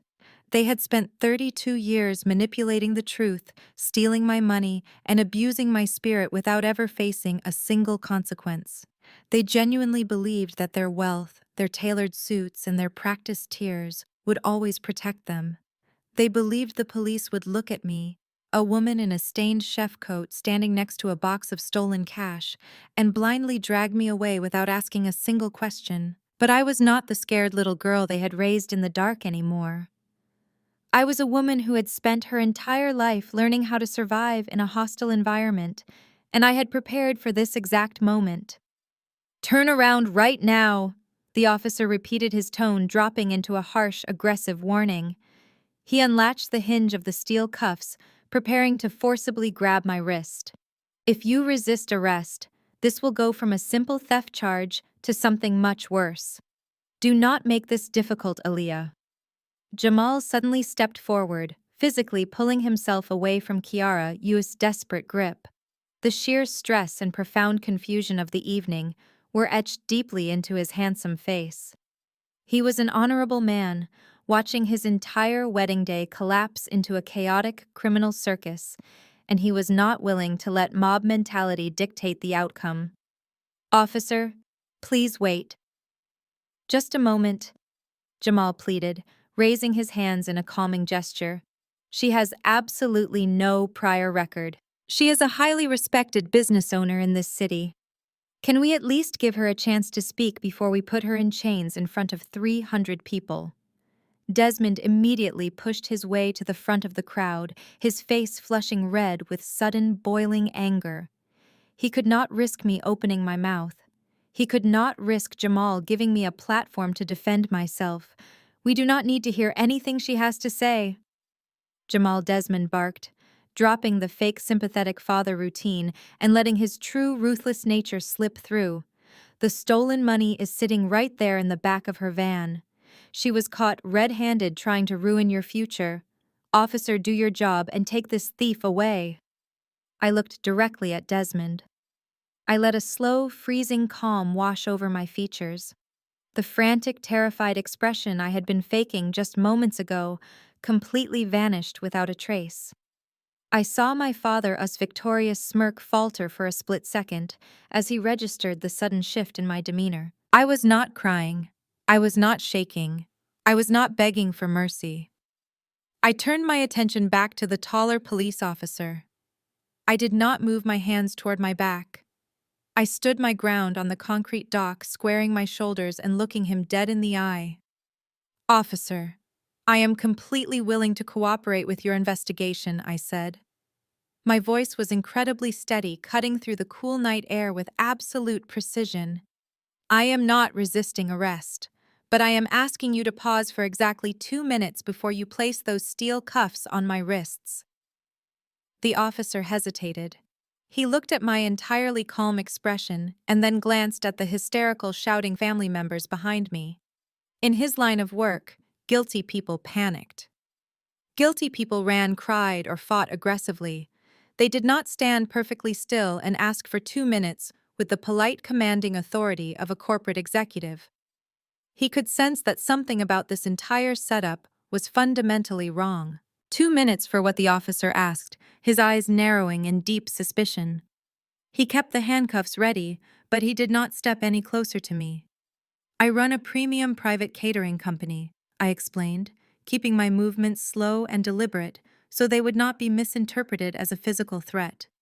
"I regularly transport tens of thousands of dollars worth of high-end culinary equipment, imported ingredients, and cash payments. Because of the high-value nature of my business, I take security extremely seriously." I reached my right hand slowly into the deep front pocket of my white chef apron. Desmond tensed, taking a slight step backward, as if I were about to pull out a weapon. Patricia stopped her fake crying instantly, her breath catching audibly in her throat. Even Kiara peeked out from behind Jamal, her malicious smile completely replaced by a sudden creeping look of absolute dread. She did not know what I was reaching for, but her instincts were finally warning her that she had made a fatal miscalculation. I pulled my cell phone out of my pocket. The bright digital screen illuminated my face in the dark shadow of the loading dock.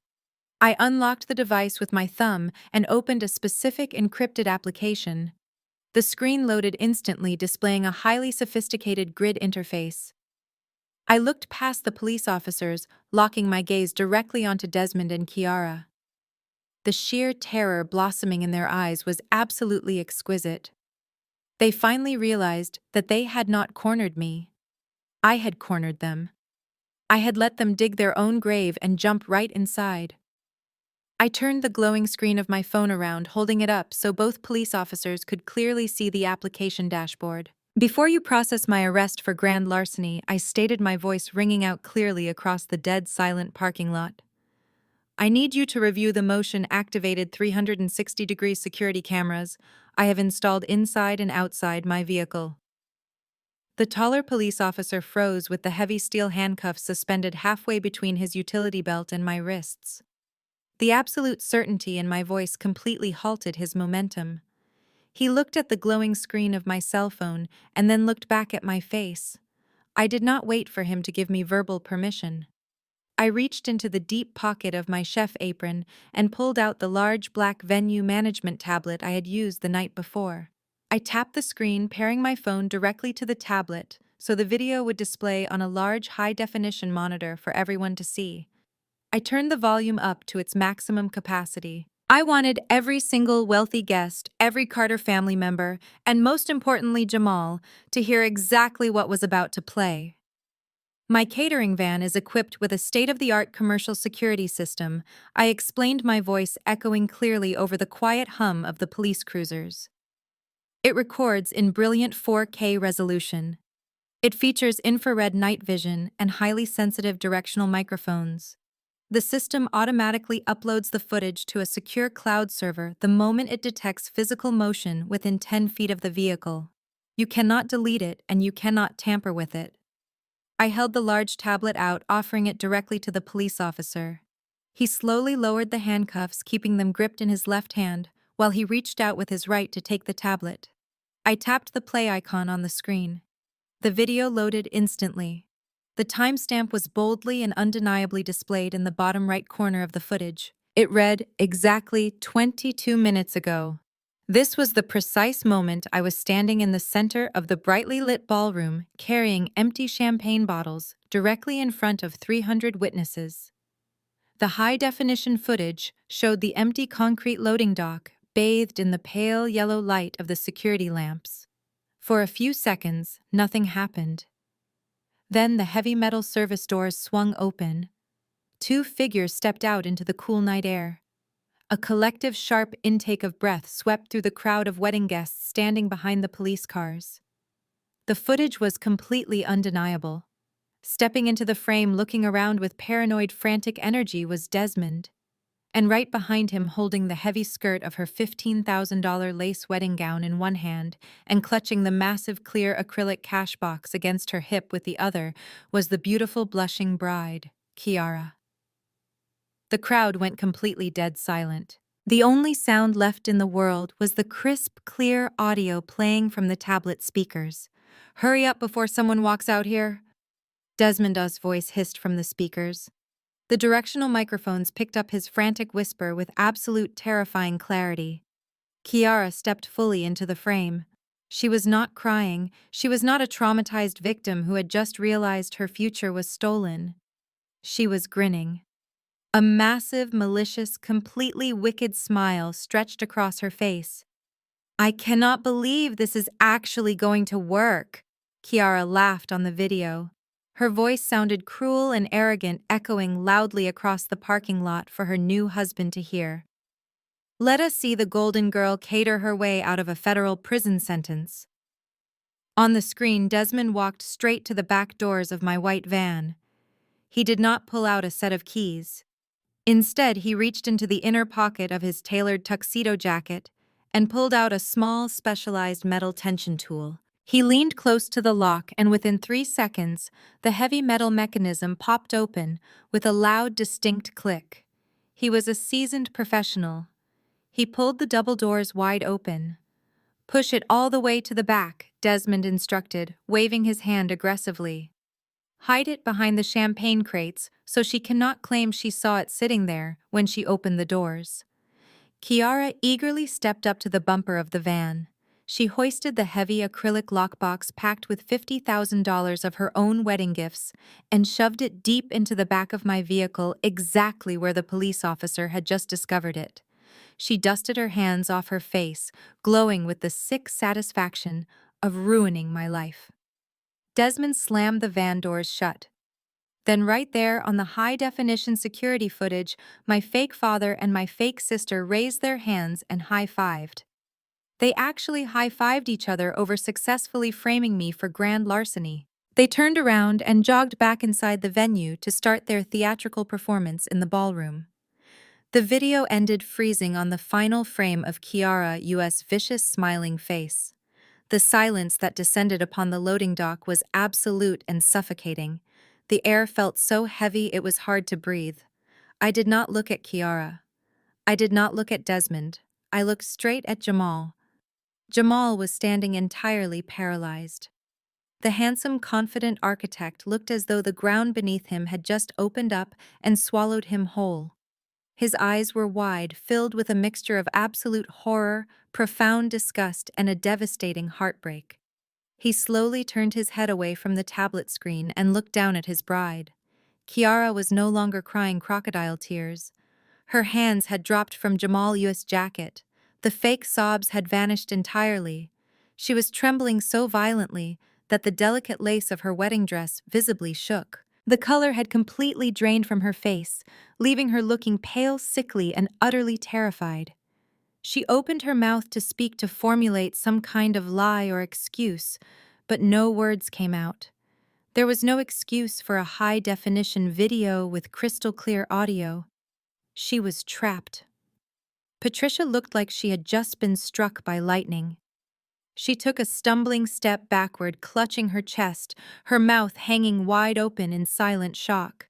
The protective, heartbroken mother routine she had just performed for the police officers was instantly exposed as a sickening, manipulative lie. The taller police officer stared at the frozen screen of the tablet for a long, heavy moment. The sympathetic demeanor he had shown Patricia just minutes ago was completely gone. Law enforcement officers absolutely despise being manipulated. They despise being used as personal weapons in vindictive family vendettas. He realized with chilling clarity that he had been seconds away from placing an innocent woman in handcuffs, seconds away from making a wrongful arrest, based entirely on the fabricated lies of the people standing right in front of him. The officer slowly reached out and handed the tablet back to me. His jaw was clenched so tightly that a muscle twitched visibly in his cheek. The heavy steel handcuffs he was still holding in his left hand dropped back down to his side, clattering loudly against his utility belt. He took a deliberate step away from me, completely removing me from his physical focus. The officer turned his entire body slowly and methodically. He raised his head and locked his intense, furious glare directly onto Desmond and Kiara. The shift in his posture was terrifying. He was no longer dealing with a grieving family who had been robbed. He was looking at two prime suspects caught dead to rights committing multiple felonies. The color completely drained from my sister's face as the officer rested his hand firmly on his radio. The sharp crackle of the police radio broke the paralyzing silence of the loading dock. The taller officer pressed the button on his shoulder mic requesting backup units for a confirmed grand larceny and a false police report. The reality of the situation finally crashed down on my fake family. The steel trap had completely shut and there was no way out. Patricia was the first one to crack. The poised, elegant mother of the bride completely vanished, replaced by a frantic, desperate woman desperately trying to claw her way out of a federal charge. She lunged forward, her manicured hands waving wildly in the air. "Wait, please, wait!" Patricia stuttered, her voice pitching into a shrill, hysterical register. "Officer, you are completely misunderstanding what you just saw. This is not a crime. It was a prank. It was just a silly wedding prank that went a little too far." Kiara and Aaliyah have this running sibling rivalry. They are always playing practical jokes on each other. Kiara just wanted to give her sister a little scare on her big day. "We were going to come right back out here and tell everyone the truth in a few minutes. You cannot arrest people over a family joke." Her fake, desperate laugh echoed against the concrete walls of the loading dock. It sounded completely deranged. Nobody was laughing. The wealthy wedding guests standing behind the police cruiser stared at Patricia with absolute revulsion. They were not fools. They had just watched a high-definition video of a father and daughter picking a lock and celebrating the destruction of a woman's life. You do not call the police and demand a strip search as a prank. Jamal had heard enough. He had stood by Kiara when the diamond bracelet went missing, giving her the benefit of the doubt. He had defended her character to his own family. But witnessing this level of calculated, malicious evil was the absolute breaking point. Jamal looked down at his beautiful bride clutching his arm. He did not gently pull away this time. He physically shoved her off of him. The movement was so forceful that Kiara stumbled backward, her high heels scraping loudly against the concrete. Jamal took 2 massive steps away from her, treating her as if she were carrying a highly contagious disease. "Do not touch me," Jamal said, his deep voice trembling with a mixture of profound rage and absolute horror. "You framed your own sister for a felony. You planted $50,000 in her van, and then you stood there and cried into my shoulder.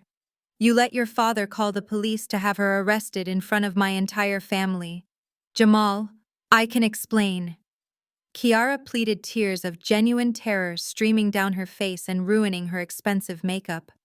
She took a step toward him, her hands outstretched. "Please, Jamal, you have to listen to me. She is awful. She has been trying to ruin my wedding all day. I just wanted to teach her a lesson." Jamal held his hand up, stopping her in her tracks. "You are sick," he said, his voice dropping to a harsh, disgusted whisper. "You and your parents are completely sick. I do not even know who you are." The taller police officer stepped squarely in front of Desmond, completely ignoring Patricia's frantic stuttering. He pulled a small notebook from his pocket, his face set in a mask of professional fury. "Desmond, you are the one who dialed emergency services and reported a grand larceny," the officer stated, his tone leaving no room for argument. "You provided a false description of events.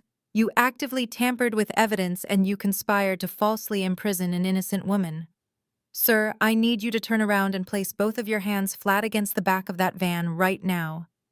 Desmond's face turned a sickly shade of gray. The arrogant, powerful patriarch routine entirely collapsed. He looked frantically at his high society friends standing in the crowd, searching for someone, anyone to intervene on his behalf. But the guests simply looked away, deeply embarrassed to even be associated with him. Desmond slowly raised his shaking hands, preparing to place them against the cold metal of the vehicle. The second officer moved toward Kiara, pulling out a second set of handcuffs to arrest the bride. It was the perfect moment. It was everything I had envisioned for years. Watching them face the brutal consequences of their own cruelty was incredibly satisfying. But as I stood there on the cold concrete dock, I realized that having them arrested in the dark parking lot was simply not enough. If they were quietly placed into the back of police cruisers and driven away right now, they would still retain a tiny shred of their dignity. The wedding guests inside the ballroom who had not followed us outside would never know the full truth. They would just assume there was a tragic misunderstanding. Patricia would spend the next 10 years spinning a false narrative, playing the victim and complaining about the unfair justice system. I needed them to be completely destroyed. I needed the execution to be entirely public. I needed Yvonne Carter to drop the final guillotine blade under the bright crystal chandeliers of the grand ballroom so they could never show their faces in polite society ever again. I stepped forward, inserting myself directly between the police officers and my fake family. "Officer, please wait," I said, keeping my voice calm and perfectly measured. The taller officer stopped, looking at me with deep confusion.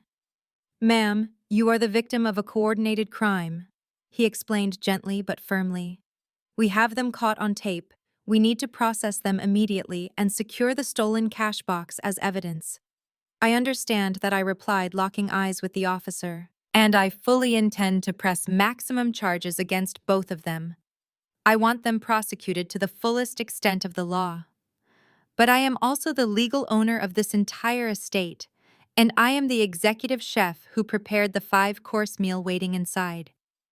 There are 300 guests currently sitting in my ballroom, completely unaware of what is happening out here."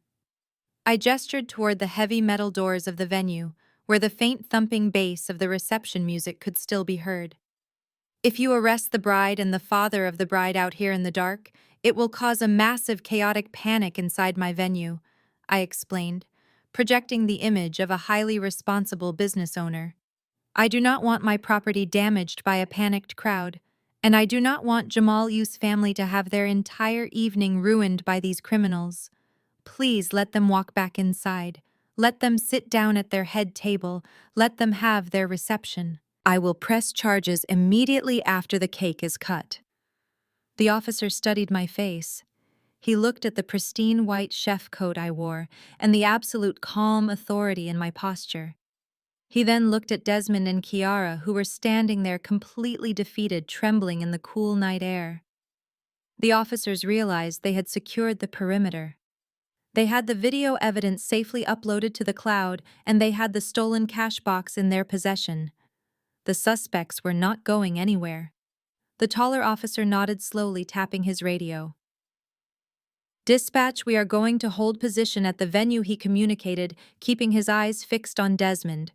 "Suspects are contained. We will proceed with the arrest shortly. Send 2 additional units to secure the front and rear exits of the building. Nobody leaves." He lowered the radio and pointed a stern finger at my father.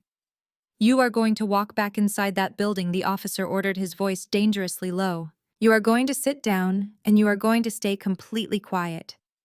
If you try to run, if you try to cause a scene, or if you even look at this woman the wrong way, I will tackle you to the floor and cuff you in front of your friends. Do you understand me?" Desmond swallowed hard, a bead of cold sweat running down the side of his bald head. He nodded weakly, unable to speak. Kiara looked completely broken. The malicious, confident girl who had ruined my expensive appetizers that morning was gone. She was clutching her heavy lace dress, shivering uncontrollably, fully aware that she was walking back into a room filled with people who were about to watch her entire life end. I turned around and walked toward the heavy metal service doors. The Carter family parted like the Red Sea, allowing me to pass through them. Jamal walked close behind me, his head held high, but his eyes completely dead. And trailing behind us, walking with the slow, agonizing pace of prisoners marching to the execution chamber, were Desmond, Kiara, and Patricia. We pushed through the double doors and stepped back into the warm, brightly lit service corridor. The sound of the wedding music grew louder with every step. I marched straight toward the main ballroom, leaving the police officers stationed like heavily armed guards at the exits. I had given my fake family a temporary reprieve, but they knew exactly what was coming. They were walking back into the spotlight for their final performance, and I was about to drop the curtain on their entire stolen existence. The transition from the cold, dimly lit concrete loading dock back into the grand ballroom was like stepping onto another planet. As we pushed through the heavy wooden doors, the warm golden light from the massive crystal chandeliers washed over us. The air was thick with the rich scents of roasted garlic, red wine, and expensive floral centerpieces. The 300 guests were completely oblivious to the criminal reckoning that had just occurred mere feet outside the building. They were laughing, clinking their crystal glasses, and enjoying the decadent 5-course meal I had painstakingly prepared for them. The upbeat reception music pulsed through the floorboards, creating a sickeningly joyful contrast to the absolute devastation radiating from the wedding party. I walked near the back of the group, watching the psychological torture take immediate effect. Desmond, Kiara, and Patricia were no longer walking like the arrogant high society royalty they pretended to be. They shuffled forward like condemned prisoners, taking their final steps toward the gallows. Their shoulders were slumped and their eyes darted nervously around the room, terrified that the police officers stationed at the venue exits would suddenly march in and drag them away. They were trapped inside a beautiful, luxurious cage of their own making. Jamal walked straight to the head table, his posture incredibly rigid. He pulled his chair out and sat down heavily, staring blankly at the pristine white tablecloth. When Kiara reached the table, she hesitated. She reached out a trembling hand, hoping to rest it on his arm, seeking any shred of the comfort and protection he had always provided her. The moment her fingers brushed the fabric of his charcoal suit jacket, Jamal violently flinched. He pulled his arm away as if her touch caused him actual physical pain. He shifted his heavy wooden chair several inches to the right, creating a highly visible physical barrier between himself and his new bride. He did not look at her. He did not speak to her. He picked up his glass of sparkling water and took a slow, deliberate sip, staring straight ahead into the crowd. Kiara slowly sank into her chair, her face a mask of pale, sheer terror. The $15,000 lace wedding gown that had looked so magnificent earlier in the day now just looked like a heavy, suffocating costume. Patricia sat down next to Desmond, her hands shaking so violently that she immediately knocked over her tall crystal water goblet. The ice-cold water spilled across the table, soaking into the expensive linens and dripping onto her lap, but she did not even seem to notice. Desmond frantically grabbed a cloth napkin to mop up the mess, plastering a horrifying stiff smile onto his face, as several guests from nearby tables turned to look at the commotion. He was desperately trying to maintain the illusion of normalcy, hoping against all logic that if he just played along, the nightmare would somehow disappear.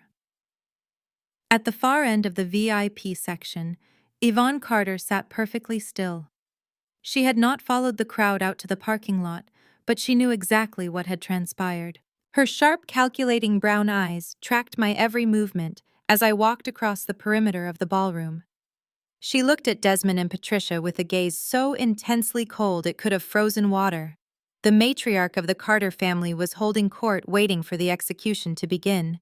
I slipped quietly back into the massive industrial kitchen for just a few minutes. I needed to ensure my catering staff was prepared for the fallout. I instructed my sous chefs to begin plating the dessert courses and told the waitstaff to stand by the perimeter walls until further notice. I smoothed down the front of my crisp white chef coat, taking one long, deep breath. The quiet resilience that had kept me alive in their windowless basement for so many years was gone, entirely replaced by an undeniable burning demand for absolute justice. I stepped back out into the grand ballroom. The oblivious DJ, situated on a raised platform near the dance floor, grabbed his microphone. He was a highly energetic man, completely unaware that he was hosting a room full of felons. He tapped the mic, sending a soft, thumping echo through the massive speakers. "Ladies and gentlemen," the DJ announced, his voice booming with forced enthusiasm.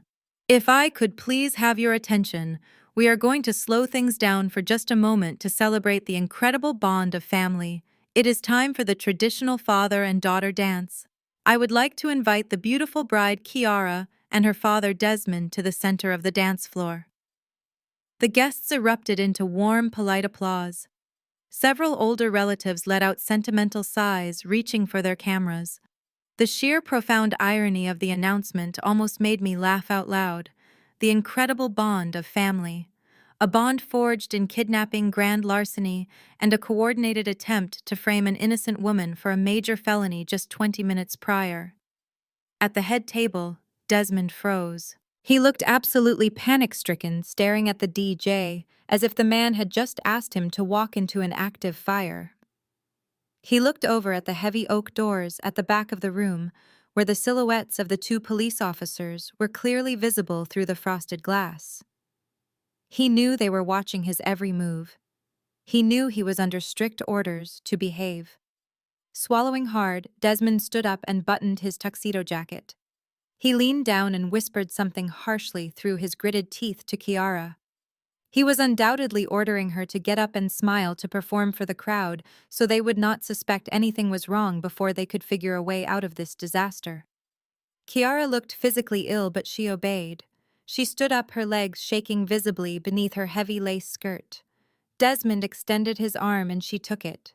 Together they walked slowly to the center of the polished wooden dance floor. The overhead chandeliers dimmed, and a warm, bright spotlight hit them, cutting through the darkness of the room. The DJ pressed play. A slow, highly emotional acoustic ballad filled the ballroom. Desmond placed one hand on his daughter's waist and held her other hand in the air. They began to sway awkwardly to the music.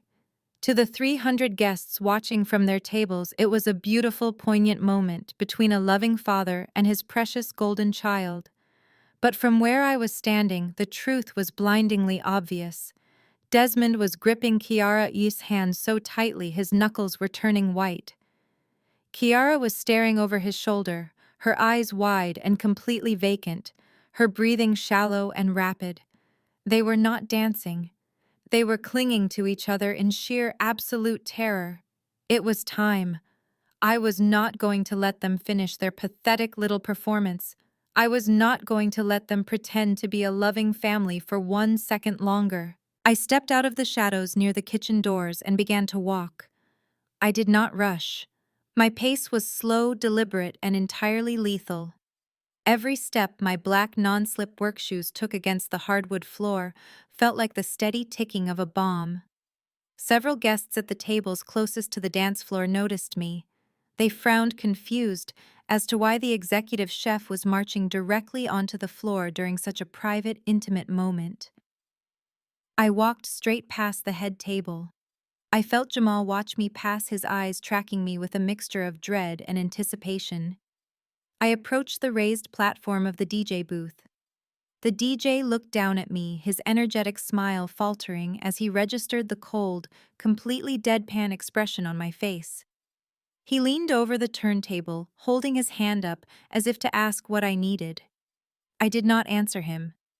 I reached right past him, grabbing the thick black auxiliary cord plugged into the main soundboard. I pulled it out with a sharp, violent yank. The sentimental acoustic ballad cut off, instantly replaced by a harsh, loud electronic pop that echoed violently through the massive speakers. The sudden deafening silence in the room was absolute. The 300 guests gasped, shifting in their seats and looking around in confusion.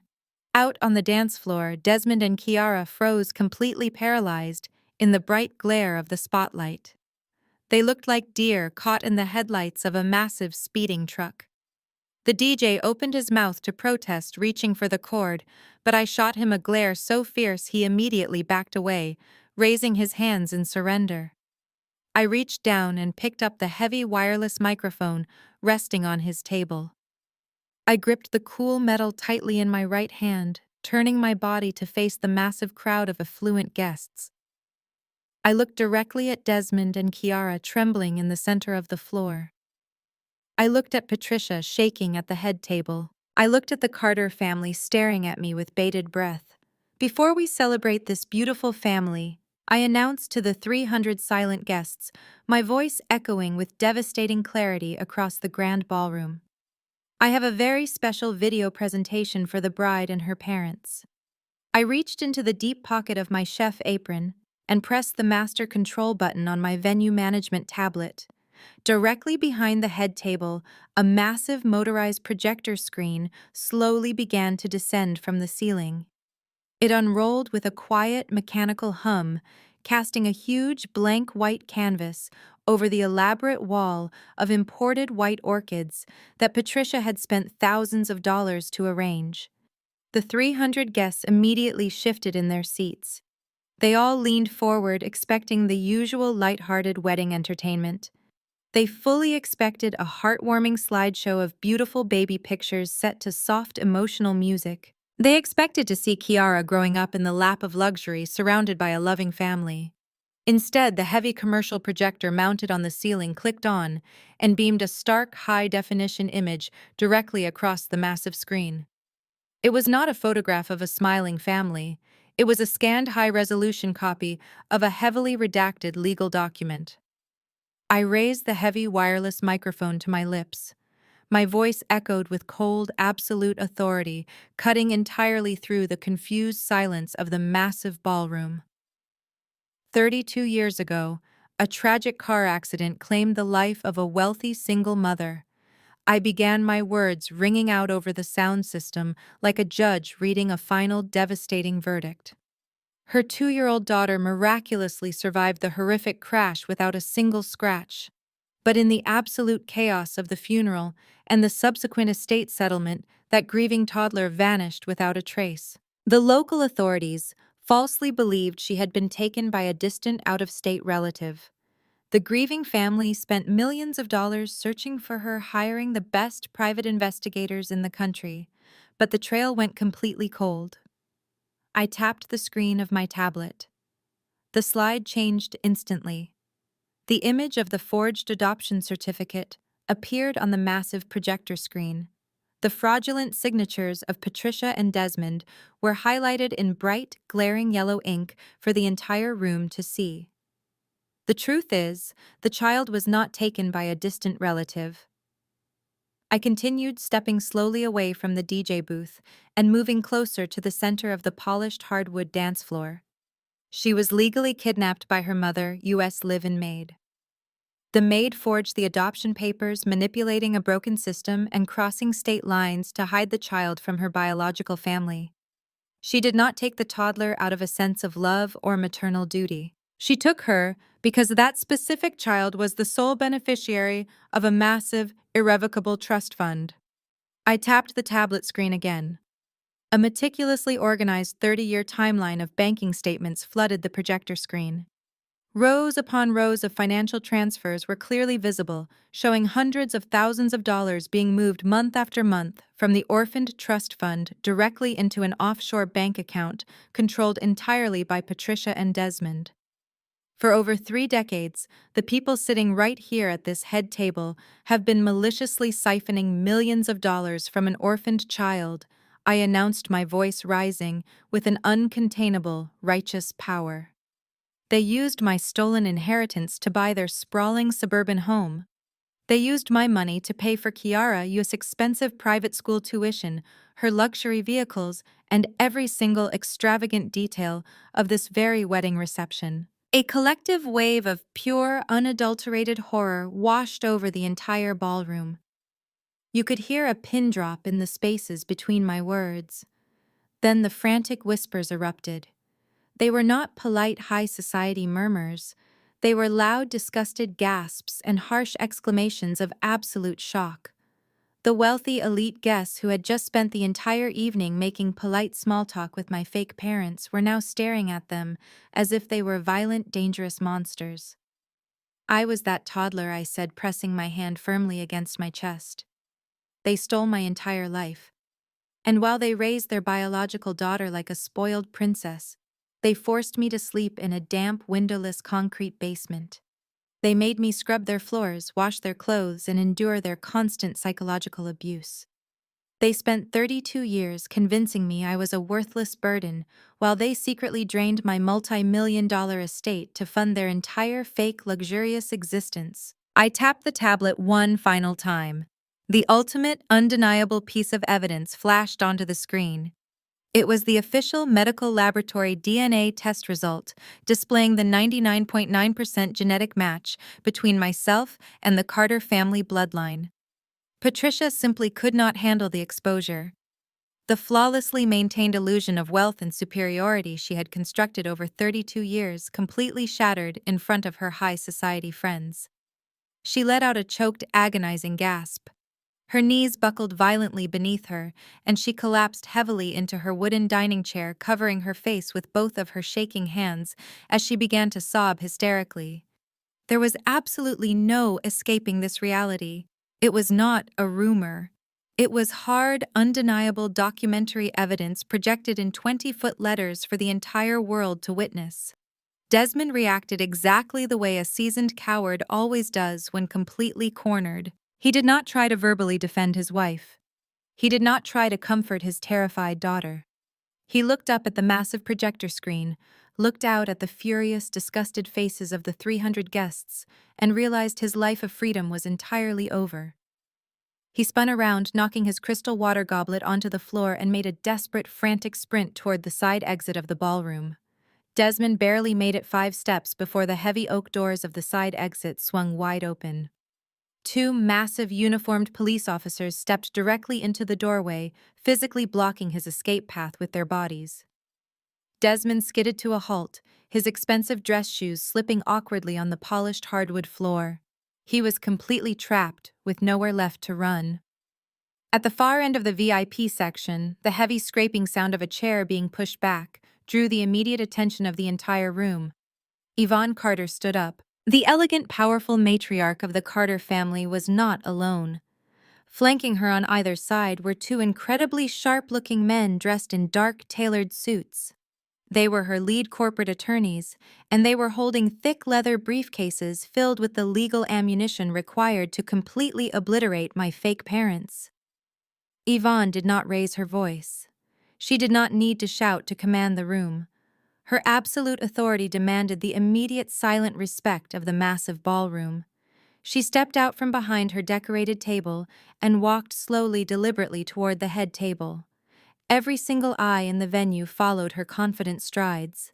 She stopped just a few feet away from where Patricia was sobbing uncontrollably into her hands. "You stole my blood," Yvonne stated, her voice dripping with a lethal, freezing venom that made the surrounding guests physically shiver. "You lived in my sister, us home. You ate her food. And when she died, you stole her only child to fund your pathetic, greedy lifestyle. You watched me mourn my niece for 32 years while you treated her like a common slave in your house." Patricia tried to speak. She lowered her trembling hands, revealing a face completely ruined by running mascara and sheer absolute terror. "Yvonne, please," she begged, her voice cracking into a pathetic, desperate whine. "We gave her a home. We raised her like she was our own." "You held her hostage," Yvonne snapped, cutting the lie off instantly. "You stole her inheritance, but you will never spend another dime of it. As of an hour ago, my legal team secured an emergency federal injunction against both of you. We have officially frozen every single bank account, every investment portfolio, and every hidden asset in your names. The house you currently live in, the cars you drive, the designer clothes on your back, it all belongs to Aaliyah now. You are entirely destitute."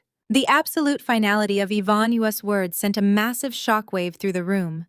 Patricia let out a loud, guttural scream of absolute despair. Her entire stolen empire had completely evaporated in the span of 5 minutes. Kiara had been sitting frozen in her chair, staring up at the projector screen with wide, unblinking eyes. The reality of the situation finally crashed down heavily onto her shoulders. The money was completely gone. The massive trust fund she had been leeching off of her entire life was completely frozen. She had no career. She had no savings account of her own. She had absolutely nothing left to her name. She threw herself onto the floor, dropping to her knees right in front of Jamal. The heavy $15,000 lace wedding gown pooled around her on the hardwood floor, looking like a discarded cheap theatrical prop.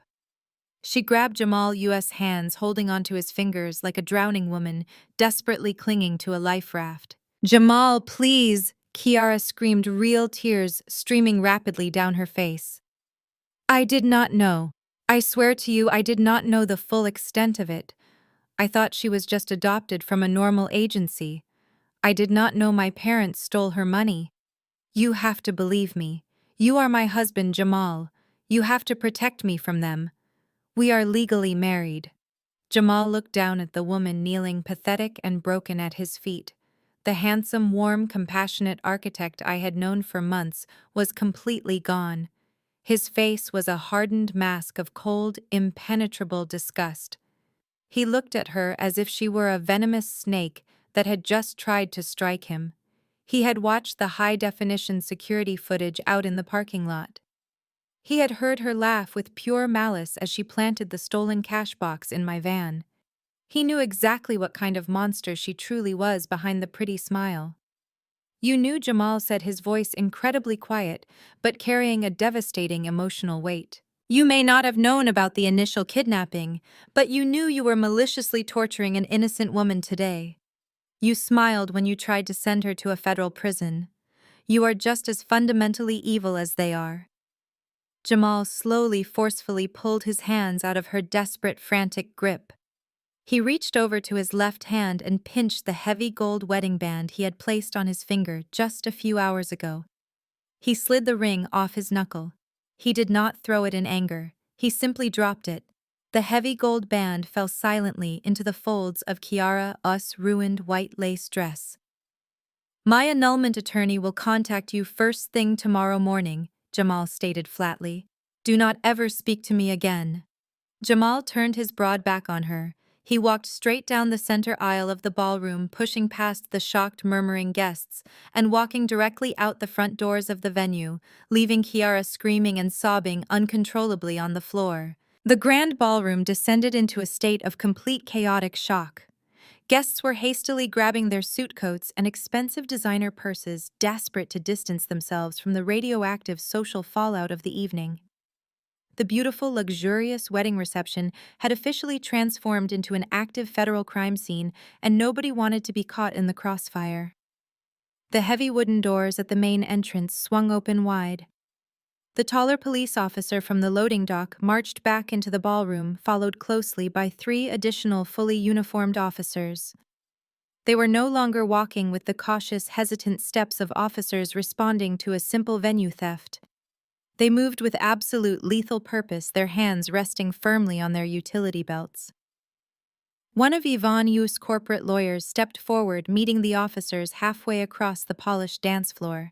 The lawyer unlatched his leather briefcase and handed the lead officer a thick stack of manila folders.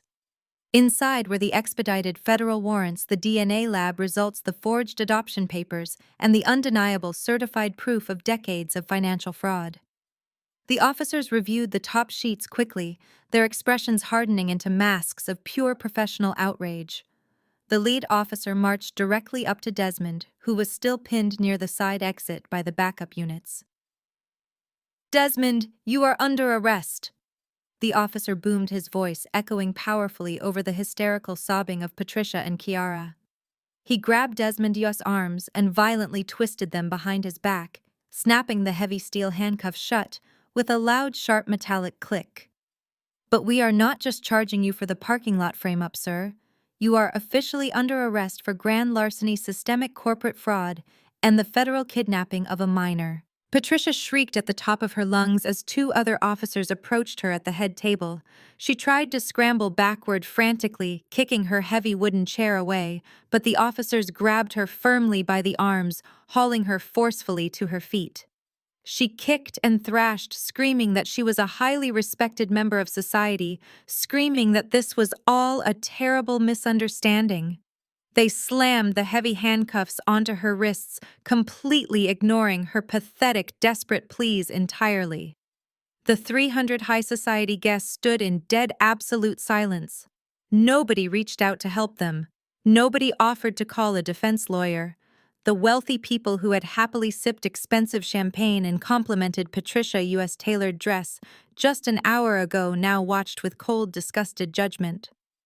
The crowd parted like the Red Sea, creating a wide, perfectly clear path from the head table straight to the main exit. Desmond and Patricia were forcefully marched down the center aisle of the ballroom. It was the ultimate devastating perp walk. They were wearing their highly expensive formal wear, their tailored black tuxedo and designer mother-of-the-bride gown, now completely disgraced by the heavy steel chains securely binding their wrists. They were paraded in shame in front of every single important person they had ever tried to impress in their entire fake lives. The absolute social humiliation was complete and permanent. I stood near the DJ booth watching them disappear out the front glass doors into the flashing red and blue lights of the waiting police cruisers. I felt a massive, suffocating weight completely lift off my chest. The heavy, invisible chains they had wrapped tightly around my neck for 34 years finally snapped and fell away into the darkness. I was completely free. I slowly walked out to the center of the hardwood dance floor. Kiara was still kneeling there entirely alone.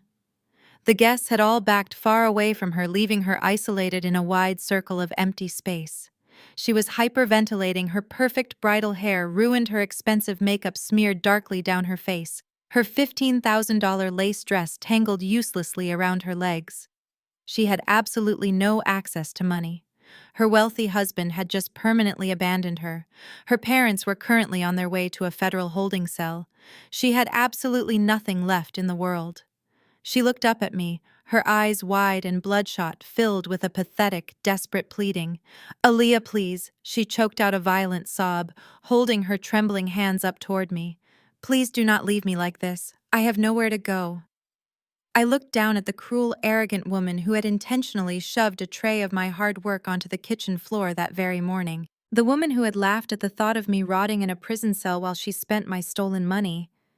I looked at her and I felt absolutely no pity whatsoever. I reached behind my back and slowly untied the tight knot of my crisp white catering apron. I pulled the heavy fabric over my head, holding it loosely in my hands. I looked her dead in the eye and dropped the apron directly onto her head.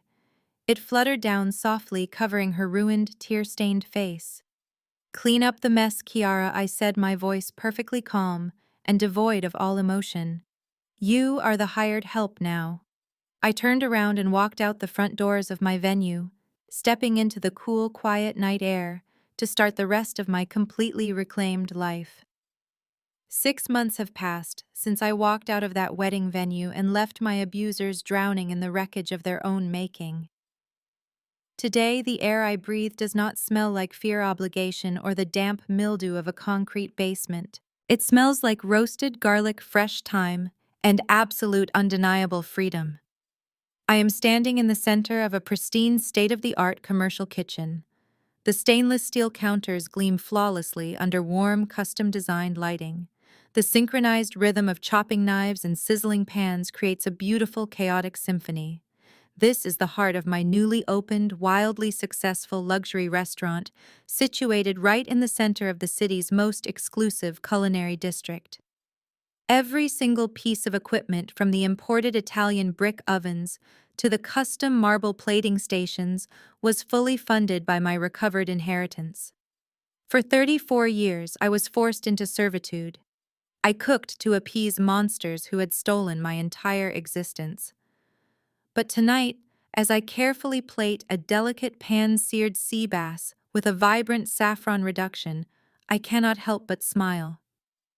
I do not cook for abusers anymore. I cook purely for joy. I am the executive chef. I am the sole owner. I am Aaliyah Carter. The legal reckoning that followed that disastrous wedding reception was swift, thorough, and absolutely merciless. When Yvonne promised to freeze their assets, she was not making a hollow threat to scare them. Her elite team of corporate attorneys worked alongside federal investigators to dismantle Patricia and Desmond's entire financial foundation in a matter of days. Forensic accountants traced every single stolen dollar from my trust fund. The massive suburban house they had purchased with my money was seized by federal authorities. Their luxury vehicles were towed away in the middle of the night, right in front of their horrified wealthy neighbors. Because they had absolutely no access to the stolen trust fund, they could not afford the high-priced defense lawyers they desperately needed to save themselves. Today, the people who pretended to be my parents are sitting in a federal holding facility, awaiting trial for grand larceny, wire fraud, identity theft, and the kidnapping of a minor. They are facing decades behind bars. Patricia actually tried to write me several letters from jail begging for my forgiveness and pleading with me to drop the charges in the name of the family we once had. I returned every single envelope unopened, stamped with return to sender. They are exactly where they belong, locked away in a cold, windowless concrete cell, experiencing the exact same isolation they forced upon me for my entire childhood. And then there is Kiara. The golden child's spectacular fall from grace was perhaps the most poetic justice of the entire ordeal.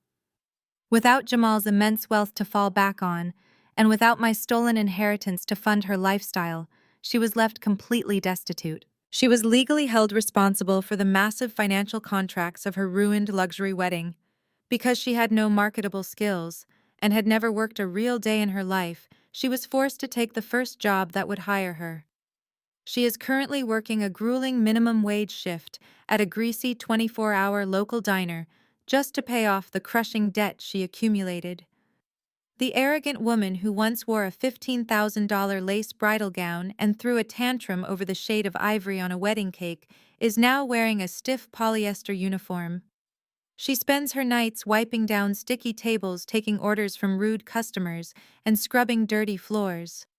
She finally learned what it actually means to be the hired help, and she will be paying that price for a very long time. I wipe my hands on a crisp, clean linen towel and walk out of the bustling kitchen into the main dining room. The restaurant is completely booked for the evening, filled with the lively hum of satisfied guests, soft jazz music, and the clinking of fine crystal. But I bypass the main floor and walk directly toward the exclusive private chef's table, tucked away in a cozy, softly lit alcove. Sitting at the table, sharing a bottle of expensive vintage wine, and laughing warmly, are the two people who helped me burn my old life to the ground and build this new one. Yvonne looks up as I approach, her sharp brown eyes softening with a deep, genuine affection. Over the past 6 months, she has become so much more than just my biological aunt.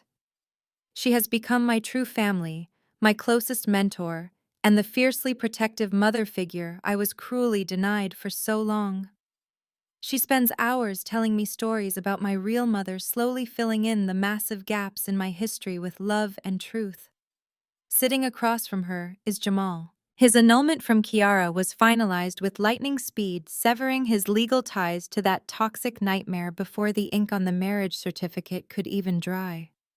Jamal and I have spent the last few months navigating the bizarre, traumatic fallout of that explosive night, and in the process we have forged a beautiful, unbreakable friendship. He is no longer the deceived, heartbroken groom. He is a frequent guest at my restaurant and a trusted confidant. Tonight, he even brought a set of architectural blueprints to show me, eagerly helping me design the layout for my potential second restaurant location. I set the beautifully plated dishes down on the table, taking a comfortable seat beside Yvonne. We raise our glasses together, the crystal chiming softly in the air. We toast to new beginnings, to reclaimed stolen time, and to the absolute, undeniable strength of a chosen family. I take a sip of the rich red wine, letting the warmth settle deeply into my chest, feeling a profound sense of peace I never thought possible. I look away from the table and turn my attention directly to you. My fake parents spent 34 years telling me I was born to serve. They told me I was nothing more than a convenient maid, a clumsy, unwanted girl destined to stay quietly in the background while they lived in the bright spotlight. They thought their cruelty would keep me small forever. They were right about exactly one thing. I was born to serve. I serve justice, and I serve it incredibly cold. Have you ever had to expose a toxic family to find your true worth?